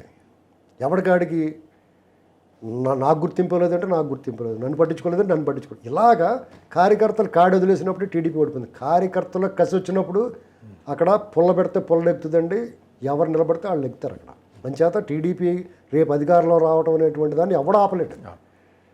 కాబట్టి వాళ్ళ నాయకులు కించపరుచుకోకుండా, ఎస్ మీకు అసంతృప్తి ఉంది, ఈ నాయకుడు పట్టించుకోవట్లేదు, బాగా బలిసిపోయి కొట్టుకుంటున్నాడు అని మీకు ఏమైనా అనిపించింది అనుకోండి, డైరెక్ట్గా మీకు నాయకత్వంతో సంబంధాలు ఉంటాయి. కార్యకర్త క్రియాశీలకంగా పనిచేసి కార్యకర్తకి నాయకత్వంతో సంబంధాలు ఉంటాయి. ఖచ్చితంగా వాళ్ళ మీద కంప్లైంట్ ఇవ్వండి, మీకు ఎవరు కావాలో మీరే ఎంచుకోండి. అది ఎవడొద్దన్నాడు? టీడీపీలో ప్రజాస్వామ్యం ఉందండి అంతర్గతంగానే. పార్టీలో ఎవడైనా మాట్లాడగలుగుతాడు. టీడీపీలో సాక్షాత్ అధినాయకుడిని విమర్శించేస్తారు వాళ్ళు. లోకేష్ గారిని కూడా విమర్శిస్తారు. ఇతర పార్టీల కంటే టీడీపీ స్వపక్షంలోనే ఎక్కువ విమర్శిస్తారు చంద్రబాబు నాయుడు గారిని, లోకేష్ గారిని, వాళ్ళ పార్టీని కూడా. ఇప్పటికీ కూడా పార్టీ నాయకులు వీళ్ళే కదా విమర్శిస్తున్నారు. ఉద్యోగులకి దీనికి పోల్చకూడదు ఎప్పుడు. ఉద్యోగులకి వాళ్ళకి పర్సనల్ సమస్య, కార్యకర్తకి పర్సనల్ సమస్య ఉంది, రాష్ట్ర సమస్య, స్టేట్ ఇంట్రెస్ట్. అది తెలుగుదేశం పార్టీది స్టేట్ ఇంట్రెస్ట్, ఈ ఉద్యోగులది వాళ్ళకి వ్యక్తిగతం. ప్రతి ఒక్కరికి సెగ తగిలింది కాబట్టి వాళ్ళు బయటకు వచ్చారు. అంటే నువ్వు కూడా సెగ తగిలిదాకా బయటికి రావట్లేదు, సెగ తగిలిన వాళ్ళు వస్తున్నారు బయటికి. పార్టీ అనేటువంటి దానికి పార్టీకి సెగ తగిలింది కాబట్టి పార్టీ కార్యకర్త ప్రతి రోజు 2-3 ఇన్సిడెంట్లు జరిగినాయండి. చంద్రబాబు నాయుడు గారు ఇంటికి గేట్లు కట్టారు, వైజాగ్ ఎయిర్పోర్ట్లో నిర్బంధించారు, రేణిగుంటలో నిర్బంధించారు, పార్టీ ఆఫీస్ మీద దాడి చేశారు, సాక్షాత్తు ఆయన సతీమణిని కించపరిచారు. ఇన్ని ఇన్సిడెంట్లు జరిగినప్పుడు కార్యకర్తలు ప్రతిస్పందన ఏది? నాయకులు వదిలేండి, స్థాయిలో లేదు. ఇప్పుడు అంచేత దాన్ని ఏమంటారు, మళ్ళీ నాయకుడు ఎవడో కూడా వచ్చి మమ్మల్ని నాయకుడు తీసుకెళ్తాడు. నాయకుడిని మీరు తీసుకెళ్ళాలా? జగన్మోహన్ రెడ్డి ప్రభుత్వం పిఆర్సీ మీద పిల్లి మొగ్గలు, ఏం జరగబోతోంది పిఆర్సీ మీద? మంత్రుల కమిటీ చర్చలు సానుకూలంగా ఉన్నాయని వార్తలు వస్తున్నాయండి. జగన్మోహన్ రెడ్డి గారు మనం అందరం అనుకున్న ధైర్యవంతుడు, వీరుడు, ధీరుడు కాదు, చాలా భయస్థుడు, పిరికివాడని అర్థమవుతుంది. First point. అసలు అంత చేతగానితనం ఉన్నప్పుడు అంత మాట మీద ఆల్రెడీ మాట మీద నిలబడలేడు ఆయన. ఇచ్చిన హామీని మీద నిలబడలేడు. ఏదో ఒక నిర్ణయం తీసుకుని ఆ నిర్ణయం మీద నిలబడతాడా అనేటువంటిది కూడా ఇవాళ హుళక్కైపోయింది. ఆయన ఒక తెలుగుదేశం పార్టీని, చంద్రబాబు నాయుడు గారిని విమర్శించడం వరకు వాళ్ళు పరిమితం. నెక్స్ట్ ఏంటంటే పచ్చి అబద్ధాలు మాట్లాడడం, ప్రతి విషయం కనుక చంద్రబాబు నాయుడు గారు ఉన్నాడని చెప్పడం వరకు వాళ్ళు పరిమితం అండి. అంతకు మించి ఏదన్నా ప్రజల దగ్గర నుంచి పన్నుల రూపంలోనో ఏదో రూపంలో వచ్చిన ఆదాయాన్ని కళ్ళు మూసుకుని సంక్షేమ కార్యక్రమాల పేరుతోటి సగం దొబ్బేసి సగం పంచిపెట్టడం మాత్రం తెలుసు. పరిపాలన అనేటువంటి దాంట్లో పూర్తిగా ఫెయిల్. మనం అందరం అనుకున్నట్టుగా అధికార యంత్రాంగం సలహాదారుల వల్ల ఆయన ఏం చెడిపోవట్లేదు, రాష్ట్రం ఏం చెడిపోవట్లేదండి. ఆయన తాలూకు అవివేకం వల్ల రాష్ట్రం చెడిపోతుంది. సలహాదారులు మీరు ఏమైనా చెప్తే వింటే నేను చెప్తాను మీకు. నేను చెప్పింది మీరు వినకపోతే ఒకసారి చెప్తాను, రెండోసారి చెప్పను నేను. అలాగే ఎంత సమర్థవంతమైన అధికారులు ఉన్నా వాళ్ళు చెప్పింది జరగనప్పుడు, వాళ్ళ మాట విన్నప్పుడు ఎవడో కూడా చెప్పడానికి కూడా ట్రై చేయడు. మనకి ఎందుకు వచ్చిన గొడవ బాబు, వాళ్ళు ఏం చెప్తే చేద్దాం, వాళ్ళ ఆయన కూడా ఉన్నప్పుడు దోలు తీరిపోయి జైల్లో కూర్చోపోయి మేము కూర్చోలేము మేము అని చెప్పేసి అనుకుంటారు వాళ్ళు. అంచేత వాళ్ళు కూడా వాళ్ళు చేయని తప్పు కూడా కొంత బాధ్యత వహించాల్సి వస్తుంది. ఇప్పుడు రేపు పొద్దున్న ప్రభుత్వం మారిన తర్వాత వీళ్ళు కూడా ఎక్కడో చోక్కడ చూసుకోవాలి. మారిషస్ పోవాలా, దుబాయ్ పోవాలా, ఎక్కడ పోవాలా అని చెప్పేసి వాళ్ళు చూసుకోవాలి ఇప్పుడు వేరే ప్లేస్లో. అందుచేత జగన్మోహన్ రెడ్డి గారు అనేటువంటి ఆయన పూర్తిగా పాలనా వైఫల్యం చెందాడు. ఆయనకి అర్ధరాజ్యం ఇస్తే అడుగుని చెప్పు కడుగు దాచుకుని పెట్టి రకం అని చెప్పి అర్థమైపోయింది ప్రజలందరికీ. ఇప్పటి వరకు కూడా ఆయన నవరత్నాలు ఒకటే ప్రకటించాడు మేనిఫెస్టో నాకు బైబిల్ భగవద్గీత అన్నాడు. కానీ ప్రజలను చేసిన మోసం ఏంటంటే సిపిఎస్ రద్దుతో సహా అనేక అంశాలు బహిరంగ సభల్లో ఇంటింటికి నడిచి చెప్పాడు. అవన్నీ కూడా గాలికి పోయినాయి. ఇప్పుడు ఇదిగో మా మేనిఫెస్టో చూసుకోండి అని చెప్పేసి వాళ్ళు పచ్చి మోసం చేస్తున్నారు. అమరావతి విషయం దగ్గర నుంచి సిపిఎస్ రద్దు వరకు కూడా ఒక్కటంటే ఒక్క హామీ నెరవేర్చలేదన్న. Over expectation. సినిమా చాలా బాగుంటుందని ఎక్స్పెక్ట్ చేసుకెళ్తే సినిమా యావరేజ్గా ఉన్నా కానీ బాగోలేదనిపిస్తుంది. సినిమా ఎక్స్పెక్టేషన్ లేకుండా వెళ్తే ఓ మాదిరిగా ఉన్నా బాగుందనిపిస్తుంది. అలాగా ఈయన మీద ఓవర్ ఎక్స్పెక్టేషన్ పెట్టుకున్నారు. ఎందుకంటే గతంలో రాజశేఖర రెడ్డి గారి లాగా ఒక 80% కుమ్మేసుకుని 20% జల్లేస్తాడు అనుకున్నారు. చంద్రబాబు నాయుడు గారు అప్పుడు చేసిన తప్పుని ఇప్పుడు చేయలేదు. రాజశేఖర రెడ్డి గారికి మొత్తం అన్ని తినుబండారాలన్నీ పంచపక్ష పరిమాణాలు అలా పెట్టేసి వెళ్ళాడు. శుభ్రంగా ఆయన కావాల్సినంత తినేసి ఆయన కావాల్సినంత కుమ్మిచ్చేసుకుని మిగతా కొంతమంది జల్లేసాడు. ఈ జగన్మోహన్ రెడ్డి గారు వచ్చినోడికి బాగా కడిగేసి బోర్ నుంచి పెట్టాడు. అది తీసి చూస్తే ఏం కనపడలేదు. అదే చంద్రబాబు గారు ఏం చేస్తాడంటే ఆయన మేధస్సు, ఆయన తెలివితేటల వల్ల సంపద సృష్టించుకుని సంపద ఏ మార్గంలో వస్తుందో చూసుకుని పెట్టుబడి తీసుకొచ్చి ఉపాధి అవకాశాలు కల్పించి ధన ప్రవాహం రాష్ట్రంలో సర్క్యులేట్ అయ్యేలా చూసుకుని ప్రజలను సుభిక్షంగా అంతకుముందు 5 సంవత్సరాలు ఎలా పరిపాలించడం మనశ్శాంతిగా హాయిగా భోంచేసి గుండెల మీద చేసి పడుకున్నారు. కరెంటు అర్ధగంట కూడా కరెంటు కోత లేకుండా. ఏంటండి అర్ధగంట కరెంటు ఎక్కువ వాడుకుంటారు బాబు, ఎవడన్నా మానేస్తాడమని భయపడిపోయారు. శీతాకాలం చలి వచ్చినప్పుడు కరెంటు వాడుతూ మానేస్తారని భయపడిపోయారు, గ్రిడ్ ఫెయిల్ అయిపోద్దని. అటువంటిది ఇవాళ రేపు ఏప్రిల్ నుంచి అయితే ప్రత్యక్ష నరకం చూస్తారండి. ఇవాళ ఇక అయిపోయిందండి చరిత్ర. ఆంధ్రప్రదేశ్కి ఉన్న ఏకైక మార్గం అన్నీ క్లోజ్ అయిపోయినాయి. ఇక జగన్మోహన్ రెడ్డి గారి పిఆర్సీ విషయంలో తల వంచి తీరాలి. దీనికంటే ముందు ఈ తేనెతొట్టుని కదిలిపోకుండా వాళ్ళందరినీ పిలిచి ఒక బాబు నేను చేయలేకపోతున్నాను, ఆర్థిక పరిస్థితి బాగోలేదు, మీరు నాకు ఎన్నికలప్పుడు ఎలా సహకరించారో 3 రాజధానులప్పుడు ఎలా సహకరించారో అలా సహకరించండిరా, మీరు ఎవరో కుమ్మేసుకునే వాళ్ళు కుమ్మేసుకోండి, నేనేం పట్టించుకోను, ఏసీపీ అయినటువంటి దాన్ని మూసేస్తాను. ఏసీపీ అనేక రద్దులు చేసాడు ఆయన. ఏసీపీని కూడా రద్దు చేస్తే వాళ్ళకి ఇంత హ్యాపీ కదా. ఇలాగ వాళ్ళతో కాంప్రమైజ్ అయిపోయి ఉంటే కొంతవరకు వాళ్ళు పెద్ద పట్టించుకోపోతారు. వాళ్ళు పచ్చి మోసం చేసాడు. పిఆర్సీ మీద పిల్లి మొగ్గలు ఉద్యోగస్తుల నాయకుల చేతుల్లో కూడా ఉద్యమం కాదండి, ఉద్యోగులు కూడా ఒప్పుకుందరు. దీన్ని కెలుక్కోకూడదు. వాళ్ళు అడిగారు కదా, వాళ్ళు ఒక మిశ్రా కమిటీ రిపోర్ట్ అడిగారు వాళ్ళు. ఇదిగో ఆయన 63% అని చెప్పి వచ్చింది బయటికి, ఇదిగో 63% ఇమ్మన్నాడు. ఇవ్వాలి, మన పరిస్థితి బాగోలేదు, ఇస్తాను, మళ్ళీ వచ్చినట్టు ఇస్తాను. ఇలాంటి దొంగ మాటలు అలవాటే కదా వాళ్ళకి, అబద్ధాలు చెప్పడం. అలాగే చెప్పేసుకుంటే కూడా వాళ్ళు శాంతిద్దురు. పైగా హెచ్ఆర్ఏలు అవి తగ్గించేసి ఎలవెన్స్లు, తర్వాత ఆ డిఏలన్నీ 4-5 వేసేసి వీళ్ళు జీతాలు ఎక్కువ వస్తున్నాయని చెప్పి వాళ్ళ కేడర్ చేత వాళ్ళ మంత్రులు అందరూ కూడా వీళ్ళని కించపరిచి నిద్రపోతున్న వాళ్ళకి డబ్బులు ఇవ్వాలని ఇవన్నీ ఒక ఎత్తండి. వాళ్ళు 1వ తారీఖు జీతం అందుకుంటే ఒక ఆనందం వాళ్ళకి. అవసరం మీరు డబ్బున్నా లేకపోయినా 100కి 100 మంది చాలా కంఫర్ట్గా ఉండరు కదా. ఉద్యోగస్తులు కూడా వాళ్ళు మధ్యతరగతి ప్రజలు ఉంటారు. అందరికీ లంచాలు రావు కదా. అందరూ సోమరిపోతులు ఉండరండి. 10% ఉంటారు ఎవరో, వాళ్ళ వల్ల మిగతా వాళ్ళు చెడ్డ పేరు వస్తుంది. ప్రజలు వాళ్ళ మీద ద్వేషం ఈర్ష్యాసు పెంచుకున్నారు. కానీ వీళ్ళని జీతాలు పడతాయో పడవన్న బెంగోటి వేధిస్తుంది. పని ఒత్తిడి ఉంది వాళ్ళకి. పని ఒత్తిడి లేదనుకున్నాం. కరోనా లాంటి విపత్తు వచ్చినప్పుడు వాళ్ళ మీద ప్రెజర్ ఎక్కువైపోయింది. బతుకు భయం వచ్చేసింది వాళ్ళకి. పైగా ఫ్రంట్ లైన్ వర్కర్స్గా పనిచేసినందుకు వాళ్ళందరికీ కూడా కావాల్సిన ఇన్సెంటివ్స్ రాలేదు. వాళ్ళు ఎవరైనా చనిపోతే వాళ్ళు రావాల్సినవి రాలేదండి. ఎన్ని ఇబ్బందులు ఉన్నాయి. పైగా ఈ వాలంటీర్లు అటువంటి కూడా వచ్చి వాళ్ళు వేధిస్తున్నారు. తహసీల్దార్ స్థాయి వాళ్ళు బెదిరిస్తున్నారు వాలంటీర్లు. ఇవన్నీ కూడా వాళ్ళకి ఈగో హర్ట్ అయిపోయింది. వాళ్ళకి మానసికంగా ఏంట్రా ఇతను తెచ్చుకున్న ఇంత ఇప్పుడు నమ్మి తెచ్చుకున్నవాడు మనకి ఏదో చేస్తాడన్నప్పుడు చేయకపోయేటప్పుడు పూర్తిగా డిజాస్టర్గా ఉంది పరిస్థితి ఉంది అని చెప్పి చాలా బాధలో ఉన్నారండి వాళ్ళంతా. దాని తాలూకు ఆగ్రహావేశాలు ఈయన ఎప్పుడైతే ఇలాగా మీకు జీతాలు పెరుగుతాయని మోసం చేసి వీళ్ళు ఏకపక్షంగా దాడి చేస్తా వాళ్ళు అవమానిస్తున్నారో ఆగ్రహం కట్టలు తెంచుకుందండి వాళ్ళకి. అందుకనే దాని ఫలితమే విజయవాడ, చెలో విజయవాడ పూర్తి స్థాయిలో విజయవంతమైందండి. ఇక్కడ పోలీసు కూడా మార్పు వచ్చింది.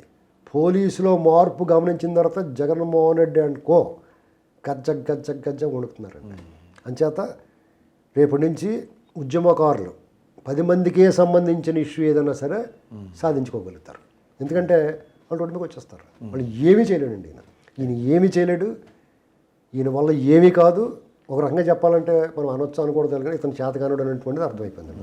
నందమూరి తారక రామారావు నోటితోనే నా వారసుడు అని ప్రకటించబడ్డ బాలకృష్ణ, అఖండ సినిమా ద్వారా అఖండ విజయాన్ని అందుకున్న బాలకృష్ణ మరొక షోలో ఆహా ఓటీటీలో అన్స్టాపబుల్ అనేది ఇండియాలో టాప్ రేటెడ్ షోగా వచ్చింది. దానికి క్లైమాక్స్లో ప్రిన్స్ సూపర్ స్టార్ కృష్ణ గారి కుమారుడు మహేష్ బాబు రావటం నా భూతో నా భవిష్యత్తుగా ఉంది. దీన్ని గతంలో తెలుగుదేశం పార్టీ అధికారం కోల్పోయినప్పుడు రాబోయే రోజుల్లో జరిగే పరిణామాలకు సంకేతంగా లెజెండ్ సినిమా విజయం సాధించింది. అన్స్టాపబుల్లో క్లైమాక్స్లో బాలకృష్ణ మహేష్ బాబుల కలయికను ఏ విధంగా చూడాలి? బాలకృష్ణ గారిది తన ఎన్టీ రామారావు గారి తనయుడిగా అంటే దీనికి వేదిక చిరంజీవి గారి స్వయాన బావమరిదైన అరవింద్ గారి ఆహా. ఇక్కడ బాలకృష్ణ గారు అనేటువంటి ఒక నటుడి కింద చూసుకుందాం. ఫస్ట్ విశ్వవిఖ్యాత నట సార్వభౌమ ఎన్టీ రామారావు గారు తనయుడు, నటవారసుడు. రామారావు గారికి ఇంకో పాత్ర ఏంటంటే పేద ప్రజల గుండెల్లో, జనం గుండెల్లో ఎన్టీఆర్లా నిలిచిపోయిన ఒక మహోన్నత రాజకీయ వ్యక్తి, రాజకీయ నాయకుడైన, తెలుగు జాతికి ఔన్నత్యానికి గర్వకారణమైన ఎన్టీ రామారావు గారు ఆత్మవిశ్వాసాన్ని, ఆత్మగౌరవాన్ని నిలబెట్టినవి. ఇక్కడ బాలకృష్ణ గారి నేపథ్యం అదైతే ఆయన స్వయంగా తనదంటూ ఒక శైలి ఏర్పరచుకుని గత 30 ఏళ్ళుగా సినిమాలో నటిస్తా హీరోగా అనేక పాత్రలు పోషించి అద్భుత విజయాలు సాధించాడు ఆయన. కొన్ని డిజాస్టర్స్ ఉండొచ్చు, ఫెయిల్యూర్స్ అనేటువంటి చాలా కామన్గా ఉంటే ఇక్కడ బాలకృష్ణ గారి ప్రస్థానంలో ఆయన ఏ రోజు కూడా ప్యాడింగ్ లేదు ఆయన సినిమాలకి. మీరు గమనించండి, ఫస్ట్ నుంచి కూడా ఒక డైరెక్టర్ హీరో, అతను డైరెక్టర్ ఏం చెప్తే చేసుకెళ్ళిపోతాడు. డైరెక్టర్ ఒక పనికిమాల మామూలు ఫోటో కూడా తీయనివాడు కెమెరామెన్గా పెట్టాడు అనుకోండి, ఓకే చేసి వెళ్ళిపోతాడు. మ్యూజిక్ రోడ్డు మీద పాటలు పాడతాం కూడా పని చేయనివాడు మ్యూజిక్ డైరెక్టర్ని పెట్టినా కానీ బాలకృష్ణ గారు పట్టించుకోడు. ఇలాగే ఆయన పక్కన హీరోయిన్ కింద ఆల్రెడీ అందరు పక్కన వేసేసి వచ్చినాడు. వాళ్ళు కట్టేసిన టీవీలో బొమ్మలు ఉండవు కదా, అలాగే కట్టేసిన టీవీలో బొమ్మలు ఎలాగ ఉండవో వాళ్ళ మొక్కల్లో ఫీలింగ్స్ కూడా ఉండవు. అలాంటి వాళ్ళు పెట్టినా కానీ బాలకృష్ణ గారు తన పాత్ర తను పోషించి వెళ్ళిపోతాం. లక్కీగా కొంతమంది డైరెక్ట్ బి గోపాలు ఇలాంటి వాళ్ళు కొంతమంది ఉంటారు. ఈయన ఆదిత్య 369 తీసాడు కదా ఆయన, శ్రీనివాస్ గారు, సంగీతం శ్రీనివాస్ గారు, ఇలాగా బోయపాటి సీను, బి గోపాల్ గారు, ఇలాంటి వాళ్ళు కోటి రామకృష్ణ గారు ముందుకు చెప్పుకోవాలి మనం. ఇలాంటి వాళ్ళు బాలకృష్ణ గారి నుంచి ఏం తీసుకోవాలి, ఏం సినిమా తీయాలి, ఎలా ఉండాలి అనేటువంటి వాళ్ళకి తెలుసు కాబట్టి జాగ్రత్తగా అన్ని పెట్టి తీస్తే సక్సెస్ అయిన సినిమాలు ప్రూవెన్. మీకు అలాగే ఇందుడు ఎలా పడితే అలా తీస్తే సినిమాలు పోతాయి డెఫినెట్గా. ఎవరైనా అంతే. గతంలో కృష్ణ గారిని చూసే వాళ్ళగా ఆయన కూడా ఎవరిని పట్టించుకోడు, ఎవడంటే ఆడుతూ వేసేసి పోయేవాడు. ఏంటండి ఆయన పాత్ర ఆయన చేసుకుని పోయేవాడు. కానీ మిగతా హీరోలు అలా కాదు కదా. మంచి మ్యూజిక్ డైరెక్టర్ ఎవడైతే బ్రహ్మాండంగా లైన్లో ఉన్నాడో ఆయన పెట్టుకుంటారు. మంచి హీరోయిన్ ఎవరైతే మంచి ట్రెండింగ్లో ఉందో ఆమెను పెట్టుకుంటారు. మంచి మాటలు రచయిత, ఇలా వీళ్ళందరూ ప్యాడింగ్ ఉంటే వాళ్ళు సక్సెస్లా. వీళ్ళతో ఎవరితో వన్ మ్యాన్ షో బాలకృష్ణ గారు. అది చూసుకోండి ఆయన సక్సెస్ అయిన సినిమాలు ఏదైనా సరే. ఫెయిల్యూర్ కూడా ఖచ్చితంగా ఫెయిల్యూర్. ఆయన విగ్ కూడా సరిగ్గా పెట్టరాడు. మనకు తెలిసిపోద్ది ఆయన చూస్తుంటే విగ్ అలా బాగలేదు అనుకుంటాం. ఆ డైరెక్ట్కి వెళ్తా బుద్ధి లేదా? ఇప్పుడు కెమెరాతో చూసి వాడు కెమెరామెన్ ఎంతో అనుభవించి ఉంటాడు. అది విగ్ అసలు బాగలేదని చూడటానికి అసలు గాలి అత్త ఎగిరిపోయిలో ఉందని చెప్పాలి, తెలవాలి కదా. అది కూడా తెలకుండా ఆయన్ని పాపం ఆయన ఆడు డిసిప్లిన్, రామారావు గారి దగ్గర నుంచి చూసిన డిసిప్లిన్ అంటే డైరెక్టర్ అంటే Balakrishna captain of the ship చెప్తే ఆయన అదంతా ఒట్టిదని చెప్పేసి అన్స్టాపబుల్లో చెప్పాడండి ఆయన. ఆయన గురించి బాలకృష్ణ గారి మీద ప్రచారమైన కథలన్నీ కూడా, ఆయన మీద వచ్చిన అపనిందలు, ఆయన మీద వచ్చిన అసత్య ప్రచారాలన్నీ కూడా పటాపంచలైపోయిన అన్స్టాపబుల్ తోటి. ఎందుకంటే ఆయన అన్స్టాపబుల్ ముందు సినిమా కెరీర్లో అఖండ ముందు బాలకృష్ణ వేరు, అఖండ తర్వాత బాలకృష్ణ వేరు. అలాగే ఆయన వ్యక్తిగతంగా ఆయన క్యారెక్టర్ పరంగా అన్స్టాపబుల్ ముందు బాలకృష్ణ గారు వేరు, అన్స్టాపబుల్ తర్వాత బాలకృష్ణ గారు వేరు. ఎందుకంటే అన్స్టాపబుల్ ముందు బాలకృష్ణ గారు అంటే ఆయన సన్నిహితులకి, ఆయన కూడా తిరిగిన వాళ్ళకి మాత్రమే తెలుసు. అన్స్టాపబుల్ తర్వాత అశేషమైన తెలుగు ప్రజలందరికీ, ఈ ప్రపంచంలో ఉన్న 15 కోట్ల మంది తెలుగు వాళ్ళు ఖచ్చితంగా చూసారు. అందుకనే నెంబర్ 1 టాక్ షో అయిందండి అది. ఎందుకంటే బాలకృష్ణ గారు ఒక సమ్మోహనమైన రూపం. Face is the index of mind. అతను ముఖం చూస్తే నిష్కల్మషంగా ఉంటుందండి, మనోహరంగా ఉంటుంది. అది ఆవిష్కరించారు వాళ్ళు. దాని వేదిక విచిత్రంగా వీళ్ళు రోజు తెల్లారులైతే దెబ్బలాడుకుని వచ్చి వాళ్ళు ఈ అల్లు అరవింద్ గారి బ్యాచ్ ఈ వాళ్ళ వేదిక అవటం అనేటువంటిది ఎంత మంచి సైన్, ఒక సందేశం. దానికి వివరణ కూడా బాలకృష్ణ గారే ఇచ్చారు. ఎస్, తనకి అల్లు రామలింగయ్య గారితో లెజెండరీ యాక్టర్ అల్లు రామలింగయ్య గారితో ఆయన కుటుంబంతో ఉన్న అనుబంధం దానిలో యాక్ట్ చేసేటట్టు చేసింది అని. మీకు కల్మషం లేనివాడికే అపవాదులు వస్తాయండి. ఎందుకంటే వాళ్ళ కల్మషం ఉండదు, చిన్నపిల్లల మనస్తత్వం ఉంటుంది. ఆయన ప్రత్యర్థులు కూడా ఆయన్ని ద్వేషించేవాడు కూడా ఒప్పుకుంటారు, చిన్నపిల్లవాడు మనస్తత్వం ఆయనకి ఏం తెలియదులే పోమంటారు. కానీ ఆయన అన్నీ గమనిస్తాడు. ఇక్కడ అన్స్టాపుల్ స్టార్టింగ్ నుంచి చూడండి, మీకు ఎక్కడా కూడా ఆ వచ్చిన వాళ్ళ దగ్గర నుంచి విజయ్ దేవరకొండ లాంటి అప్కమింగ్ హీరో, నాని లాంటి వాళ్ళు, వాళ్ళ దగ్గర ఎలాంటి ఆయన ప్రవర్తన ఉంది, మోహన్ బాబు లాంటి సీనియర్ యాక్టర్లు, తర్వాత లెజెండరీ డైరెక్టరు రాజమౌళి గారు, తనతోటి విభేదాలు ఉన్నాయి, రవితేజకి బాలకృష్ణకి పడదో, ఆయన తీసుకెళ్ళి కొట్టేటంటే అయినటువంటి పుకార్లు వచ్చిన రవితేజ గారు, అసలు వాళ్ళందరూ బాలకృష్ణ గారి గురించి మాట్లాడుతుంటే ఇచ్చి సైన్ ఒక సందేశం ఉండాలి. మీకు ఒక 2 విచిత్రమైన సంఘటనలు జరిగినాయి అన్స్టాపుల్, మీరు గమనించలేదో. పుష్ప టీం వచ్చినప్పుడు, అల్లు అర్జున్ సుకుమార్ గారు వచ్చినప్పుడు ఒక జోకు బాలకృష్ణ గారు వేస్తాడు. అల్లు అర్జున్ మన ఇంటికి వెళ్ళాలి సార్, ఇప్పుడు పిల్లల దగ్గరికి వెళ్ళాలి అంటాడు. అన్నప్పుడు బాలకృష్ణ గారు పిల్లల ఏంటో ఇది అంటే అందరూ నవ్వుతారు. అప్పుడు బాలకృష్ణ గారు పక్కన సుకుమార్ ఉంటాడు. ఇప్పుడు నవ్వినప్పుడు మనం ఏం చేస్తాం, మన ఫ్రెండ్ ఇలా తోత్తాం చేతితోటి. బాలకృష్ణ ఇలా తొయ్యబోయి టక్మని అయిపోతాడు. నిజంగా ఆయన అలా చెయ్యేసి అలాగన్నా బాలకృష్ణ గారు ఏమనుకోడు. కానీ మీ మానసిక భావన అతన్ని టచ్ చేయడానికి మీ మనసు అంగీకరించట్లేదు. ఒక బెరుకు ఉంది, ఒక ఆరా ఉంది ఆయన చుట్టూరు.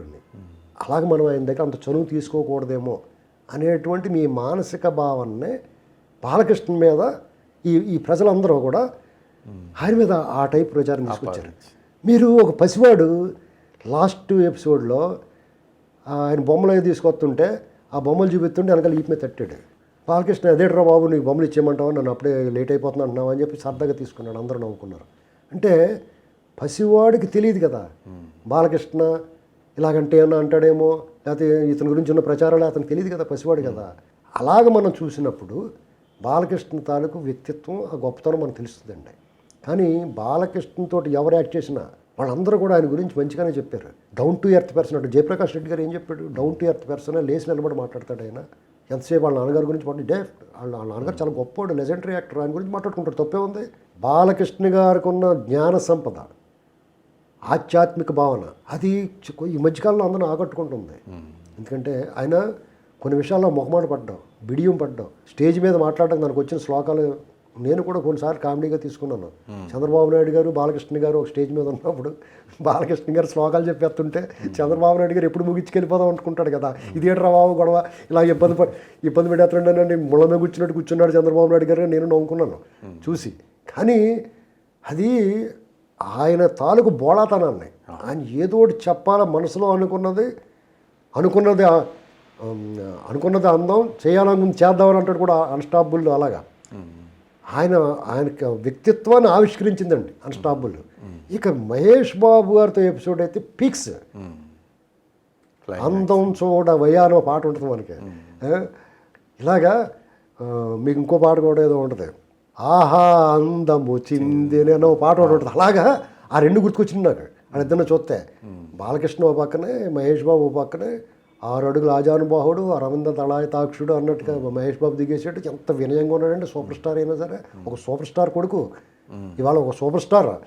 అతను ఎంత వినయంగా చేతులు కట్టుకుని అందంగా సీనియర్కి ఎంత గౌరవించాడు. బాలకృష్ణ కూడా అంతే మర్యాదగా. మనందరం కూడా అనుకునేది ఏంటి, ఫస్ట్ నుంచి రామారావు గారికి కృష్ణ గారికి పడదు. నేను కృష్ణ అభిమాని అండి, రామారావు అభిమానులు తెదిట్టేసేవాడిని నేను. మా చిన్నప్పుడు మా రాయమండ్రిలో వాళ్ళు కొట్టేసేవాళ్ళం కూడా మేము. ఏంటండి అంటే మాకు కొంచెం ఎక్కువ యూత్ కదా అప్పుడు.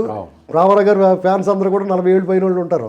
మా వాళ్ళంతా బ్యాచ్ కుర్రోళ్ళు కాబట్టి వాళ్ళు కొట్టేసేవాళ్ళం మేము. ఎవరన్నా మాట్లాడితే భయపెట్టుకునేవాళ్ళు. అంటే రామారావు గారు అశేషమైన అభిమానులు, కానీ ఈ కుర్రోళ్ళ బ్యాచ్ ఎందుకు ఈ పెంట వెళ్తాడని వాళ్ళు దూరంగా పోయేవారు. అలాగా ఒక విభేదాలు ఉన్నాయి, రామారావు గారికి కృష్ణ గారికి పడదనేటువంటిది ఒక గ్యాప్ ఉంది. కానీ వీళ్ళిద్దరి సినిమా మనం చూడగలమా లేదా అనుకున్న వాళ్ళకి ఈ అన్స్టాపబుల్ అనేటువంటిది ఒక వేదికగా వీళ్ళిద్దరిని ఒక ఫ్రేమ్లో చూపించింది. ఇక అన్స్టాపబుల్ అనేటువంటిది ఇది ముగింపు కాదు, కొనసాగింపే ఉంటుందని చెప్పాడు. ఇక రాబోయే రోజులు ఇంకెన్ని అద్భుతాలు చూస్తామో. అంతవరకు ఈ అన్స్టాపబుల్ గ్రాండ్ ఫినాల్ అనేటువంటిది ఆ బ్రిడ్జ్ అనమాట, దాని కనెక్టింగ్గా ఉంటుంది. అసలు అద్భుతంగా ఉంటుంది. ఆవిష్కరణ అద్భుతం అండి. ఆ బీవీఎస్ రాజుని మనం మెచ్చుకుని తీరాలి. అలాగే మనం అల్లు అరవింద్ గారిని అభినందించాలి, ఆ టీం మొత్తాన్ని అభినందించాలి మనం. ఎందుకంటే పర్ఫెక్ట్ స్క్రిప్ట్, చాలా జాగ్రత్తగా ఎక్కడ ఎవరో కించపరచకుండా ఎవరో హర్ట్ అవ్వకుండా అందరికి ఆహ్లాదకరంగా ఈ చూడాలరా ఈ షో ఒకసారి కాదు 10 సార్లు చూసినా కానీ బోర్ కొట్టదు మనకి. అంటే ఇది మనం ఒక సంభ్రమాశ్చర్యాలతో చెప్తున్నాం అనమాట. మీకు ఇంకొక కాంబినేషన్ ఉందండి, అద్భుతమైన కాంబినేషన్ ఏంటంటే అయ్యప్పన్ కోశి అని మలయాళం సినిమా వచ్చింది. అది భీమ్లా నాయక్ కింద వస్తుంది మన సినిమా. ఆ సినిమాలో అయ్యప్పన్ పాత్ర బాలకృష్ణ గారు వేసి కోశి పాత్ర పవన్ కళ్యాణ్ గారు వేస్తే కనుక ఆ సినిమా థియేటర్లో అఖండ విజయం ఎలా సాధించిందో దాన్ని మించి వచ్చేద్దండి అప్లాస్. ఎందుకంటే ఆ పాత్రలకి వాళ్ళ యాటిట్యూడ్ సరిపడ క్యారెక్టర్లు వెళ్ళాయి. అంటే అయ్యప్పన్ కోశిని చూడండి మీరు చూడకపోతే, ఒక అద్భుతమైన చిత్రం ఉండేది. చాలా గొప్పగా తీసాడు. మనిషి ఈగోలు, వాళ్ళ పరిస్థితులు, అసలు అక్కడ ఈ లేని సమస్య చుట్టూ ఎలాగైతే ప్రాబ్లం వచ్చేస్తుంది అనేటువంటిది ఆ సినిమా కథ, మూల కథ. అసలు అద్భుతమైన చిత్రరాజం అది. దాన్ని కొంపచేస్తారని భయవేస్తుంది భీమ్లా నాయకులు. ఎందుకంటే భీమ్లా నాయక్ కూడా బాగుంటుంది, బ్లాక్ బస్టర్ అవుతుందని చెప్పి అవ్వాలండి. ఆ లైన్ అలాంటిది. ఎందుకంటే పవన్ కళ్యాణ్ గారికి ఉన్న ఇమేజ్గా అటువంటి స్టోరీ పడితే అద్భుతంగా ఉంటుంది. కానీ వీళ్ళిద్దరికీ పడి ఉంటే అసలు మీకు ఇది కన్నుల పండుగ, అసలు మామూలుగా ఉండదండి. అది ఊహించుకోండి ఒకసారి. ఆ సినిమా చూసిన వాళ్ళు ఎవరైనా సరే, ఇప్పుడు ఈ చూస్తున్న వాళ్ళు ఎవరైనా సరే అయ్యప్పన్ కోశి సినిమా చూసి అయ్యప్పన్ పాత్ర బాలకృష్ణ గారిని, కోశి పాత్ర పవన్ కళ్యాణ్ గారిని, కోశి పాత్ర చాలా గొప్ప క్యారెక్టర్, అతన్ని కెలుగుతారు. ఆ యాటిట్యూడ్ బయటపడుద్ది. అది ఖచ్చితంగా పవన్ కళ్యాణ్ గారి యాటిట్యూడ్. అది ఎవరైతే బాలకృష్ణ గారు మన అయ్యప్పన్ పాత్ర ఉందో, బాలకృష్ణ గారు లింగి అగ్గట్టున ఫైట్ ఉంటుందండి ఆ సినిమాలో. బాలకృష్ణ గారు అయితే థియేటర్ బద్దలాసిపోయి బయటకు వచ్చేద్దండి.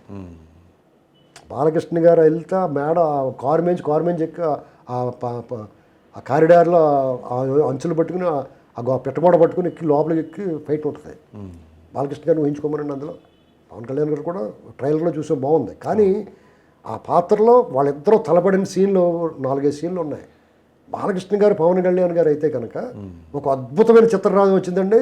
బాహుబలి తాకేది ఈ కలెక్షన్. అంటే ఏంటి, అది పాన్ ఇండియా సినిమా, ఓన్లీ తెలుగులో రిలీజ్ అయినా కానీ ఈ సినిమాను ఒక్కొక్కరు 100 సార్లు చూద్దరు. అంత గొప్ప సినిమా అయిపోయినండి ఈ బాలకృష్ణ గారి. అది నేను అనుకున్నాను ఈ సినిమా చూసినప్పుడు 2 ఏళ్ల క్రితం, సంవత్సరాల క్రితం చూశాను. ఆ సినిమా చూడండి, ఇది బాలకృష్ణ పవన్ కళ్యాణ్ అయితే భలే ఉండను. మనం ఎన్నో అనుకుంటాం బాలకృష్ణ అన్నట్టుగా, అన్నీ అవ్వవు కదా. జాతీయ రాజకీయాల్లో ముంచుకొస్తున్న ఉప ఎన్నికలు యూపీ, గోవా, ఉత్తరాఖండ్, పంజాబ్, మణిపూర్. ముప్పు ఎవరికి? మణిపూర్ పక్కన పెట్టేయండి, చిన్న రాష్ట్రం కాబట్టి. మిగతా 4 రాష్ట్రాల్లో కూడా బీజేపీ కొంగు తింటుందండి. అంటే వాళ్ళు ఎన్ని విచిత్ర విన్యాసాలు చేసినా, ఎంతమంది రహస్య స్నేహితులను ఉపయోగించినా, ఎన్ని ఎత్తులన్నా ఏనే ఉన్నాయి, బీజేపీ డొల్లతనాన్ని దేశ ప్రజలు గమనించారు. ఎక్కువగా వాళ్ళ తాకిడి మనకంటే కూడా ఎక్కువ ఉత్తరప్రదేశ్లోనే ఉంది. అంటే వాళ్ళ ప్రేమ ఎక్కువ వాళ్ళ మీద ఉంటుంది, వాళ్ళ తాలూకు ద్వేషము, వాళ్ళ మీద కోపం కూడా వాళ్ళకే ఎక్కువ ఉంటుంది. ఎందుకంటే యూపీ ఎన్నికలను చూసుకుందాం, వాళ్ళు గత ఎన్నికల్లో మతాన్ని, హిందువుల్ని కన్సాలిడేట్ చేయగలిగారు. అప్పుడు దగ్గరైన వర్గాలు కంప్లీట్ 60-70% వాళ్ళు వదిలేశారు. అలా వదిలేసి కాంగ్రెస్ వైపు, మాయావతి వైపు, తర్వాత ములాయం సింగ్ వైపు రకరకాలుగా ఇప్పుడు ఎంఐఎం ఇలా విడిపోయి ఉంటే మళ్ళీ విజయం తజ్జమే వాళ్ళకి. కానీ వాళ్ళందరూ తెలుసుకున్నారు మాయావతి గారి యాక్షన్ చాలా తక్కువ ఉంది యాక్టివిటీ. ఎందుకంటే ఆవిడ నామమాత్రంగా పోటీ చేస్తుంది. ఆవిడ సీరియస్గా పోటీ చేస్తే చీల్చుకుంటుంది. కానీ ఆవిడకి కూడా బీజేపీ రాకూడదు. ములాయం సింగ్ యాదవ్, అఖిలేష్ యాదవ్కి ప్లస్ ఉందండి. అలాగే కాంగ్రెస్ కూడా బాగా పుంజుకుంది. ఇక్కడ ముఖ్యంగా చూడాలంటే అందరు కోరుకునేది ఏంటంటే బీజేపీ వాళ్ళు ఈ ఓట్లు చీలిపోతే మంది రాజ్యాధికారం కాదు. బీజేపీ సానుభూతి పరులకే యోగి గారు ముఖ్యమంత్రి అవడం ఇష్టం లేదు. ఇక్కడ యోగి గారు ఆధ్వర్యంలో పార్టీ గెలవడం మోడీ గారికి ఇష్టం లేదు. అంచేత ఈ పార్టీ అక్కడ మోడీ గారి కనుసన్నలోనే ఓడిపోద్దండి. ఎందుకంటే ఆయనకి థ్రెట్, ఆయనకి ఎదురొస్తాడు అనుకున్నాడు ఎవరిని కూడా ఆయన మోడీ గారు ఎంత సన్నిహితుడైనా, సొంత పార్టీ అయినా, సొంత కుటుంబాన్ని వదిలేసిన వ్యక్తి అయినా. అంచేత ఏ రకంగానూ బీజేపీ వస్తుందని మీరు కళ్ళలో కూడా ఊహించకుండా వాళ్ళు 100 సీట్లు లోపల వచ్చేస్తారండి. ఇక్కడ ఈ అఖిలేష్ యాదవ్ ముఖ్యమంత్రి అవుతాడు. ఖచ్చితంగా కాంగ్రెస్ పార్టీ సహకారం తీసుకుంటాడు. కాంగ్రెస్ పార్టీ, సమాజ్వాదీ పార్టీ కలిసి పనిచేయబోతున్నాడు తర్వాత వచ్చే సార్వత్రిక ఎన్నికల్లో. ఇక్కడ గోవా అంటారా, గోవాలో ఎన్నెన్నో వేషాలు వేయచ్చు. తృణమూల్ కాంగ్రెస్ సైంధవ పాత్ర పోషిస్తారు. మీకు ఇక్కడ జనం అది ఎడ్యుకేటెడ్ అండి. అక్కడ గోవా ఇది మీకు ఇది ఒక్కసారి చేయగలుగుతారు వీళ్ళు. ఒక్కసారి దీని తెర వెనక ఏం జరుగుతుందని తెలిసిన తర్వాత యాక్చువల్గా పరిస్థితి బాగుంది పంజాబ్లో. కానీ ఈసారి వాళ్ళు చావు దెబ్బ తింటారు చూడండి. అంత ఉద్యమం చేసిన రైతులు వాళ్ళకి బుర్ర ఉండదా? ఢిల్లీని దిగ్బంధనం చేసిన రైతులకి బుర్ర ఉండదా అండి? పంజాబ్లో మోడీ గారి చేత సారీ చెప్పించుకున్నారు వాళ్ళు అంత ఆలోచించలేరా? వీళ్ళు ట్రై చేస్తారు ఆపదిని. ఇప్పుడు ఆయన ముఖ్యమంత్రి ఏమన్నా అభ్యర్థి ప్రకటించాడు? 24 గంటల్లో 28 గంటలు తాగి మనిషిని తాగే చోటు మీద వదిలేస్తాడు అతనికి ఇచ్చాడు అవకాశం. అక్కడే పోయింది పార్టీ. ఉత్తరాఖండ్ యూపీ తాలూకు ప్రభావం ఉత్తరాఖండ్ మీద కూడా ఉంటుంది ఖచ్చితంగా. ఉప ఎన్నికల్లో కాంగ్రెస్ గణనీయమైన ఏకపక్ష విజయాలను సాధించింది. అసెంబ్లీ ఎన్నికల్లో కాంగ్రెస్ పరిస్థితి పూర్తిగా మెరుగవుద్దండి. దేశానికి ఒక సంకేతం వినపడుతుంది, రాబోయేది కాంగ్రెసే, మేమంతా సన్నాసులం కాదు, ఈ దేశాన్ని 60 సంవత్సరాలు పరిపాలించాము, ఈ వ్యవస్థను ఎలా మేము చెరబట్టాలో మాకు తెలుసు, ఆ వ్యవస్థలో కీ హోల్స్ ఎక్కడున్నాయో మాకు తెలుసు, వీళ్ళు ఈవీఎంలు గట్టా మేనేజ్ చేస్తే పెగాసిస్ బొమ్మ బయట పెడతాము, పెగాసిస్తో పాటు ఈవీఎం సాఫ్ట్వేర్ ఎలా తెచ్చారో మాకు తెలుసు, సమయం వచ్చినప్పుడు బయట పెడతాము, వాళ్ళు గుడ్లు తీసి రోడ్డు మీద నిలబడతామని చెప్పేసి వాళ్ళు రెడీగానే ఉన్నారండి. అంత తింగురోళ్ళు ఏమీ లేరు. కాంగ్రెస్ని మించిన నర్మపరాక్షులు ఎక్కడ ఉంటారండి వాళ్ళు తలుచుకుంటేనే. వాళ్ళు లివ్ అండ్ లెట్ లివ్ కాబట్టి వాళ్ళ పాలసీ బేసిక్గా లివ్ అండ్ లెట్ లివ్ కాబట్టి వాళ్ళు బతికి మనల్ని బతికిచ్చారు. బీజేపీది లివ్ అండ్ లెట్ డై, వాళ్ళు బతుకుతారు, అతను చంపేస్తారు. ఇది లివ్ అండ్ లెట్ డై కొనసాగదండి, లివ్ అండ్ లెట్ లివే ఎప్పుడు కూడా దానికి లైఫ్ ఉంటుంది. ఇక్కడ అన్నిటికన్నా ముఖ్యంగా లఖింపూర్ సంఘటనలో రైతును తొక్కించి చంపేస్తే ఆ మంత్రి, ఆ తొక్కించి చంపినోడి తాలూకు తండ్రి మంత్రిని, కేంద్ర మంత్రిని మంత్రివర్గం నుంచి తొలగించలేని బలహీనుడు మన ప్రధానమంత్రి. అతను ఓటు ఎందుకు వేస్తారండి ఎవరన్నా? పంజాబ్ రైతులు, జాట్ కులస్తులందరూ కూడా ఇదివరకు వాళ్ళకి ఉపయోగపడ్డారు బీజేపీకి, వాళ్ళందరూ దూరం అయిపోయారు. రైతు సమాజం మొత్తం, రైతు వర్గం మొత్తం బీజేపీకి వ్యతిరేకంగా ఉందండి. రైతులంటే గ్రామాలు. ఈ భారతదేశం అత్యధిక జనాభా నివసించేది గ్రామీణ ప్రాంతంలో. రైతు ఎప్పుడైతే బాధపడ్డాడో, రైతు కంట కన్నీరు ఎప్పుడైతే వచ్చిందో ఆ ప్రభుత్వాలు మన్నవండి. అంటే బీజేపీ ఇదివరకు అర్బన్ ఏరియాకి పరిమితమైన పార్టీ అర్బన్ ఏరియా నుంచి గ్రామీణ ప్రాంతాలకు వచ్చింది. ఇప్పుడు మళ్ళీ తిరిగి అర్బన్లో కూడా ఉండను.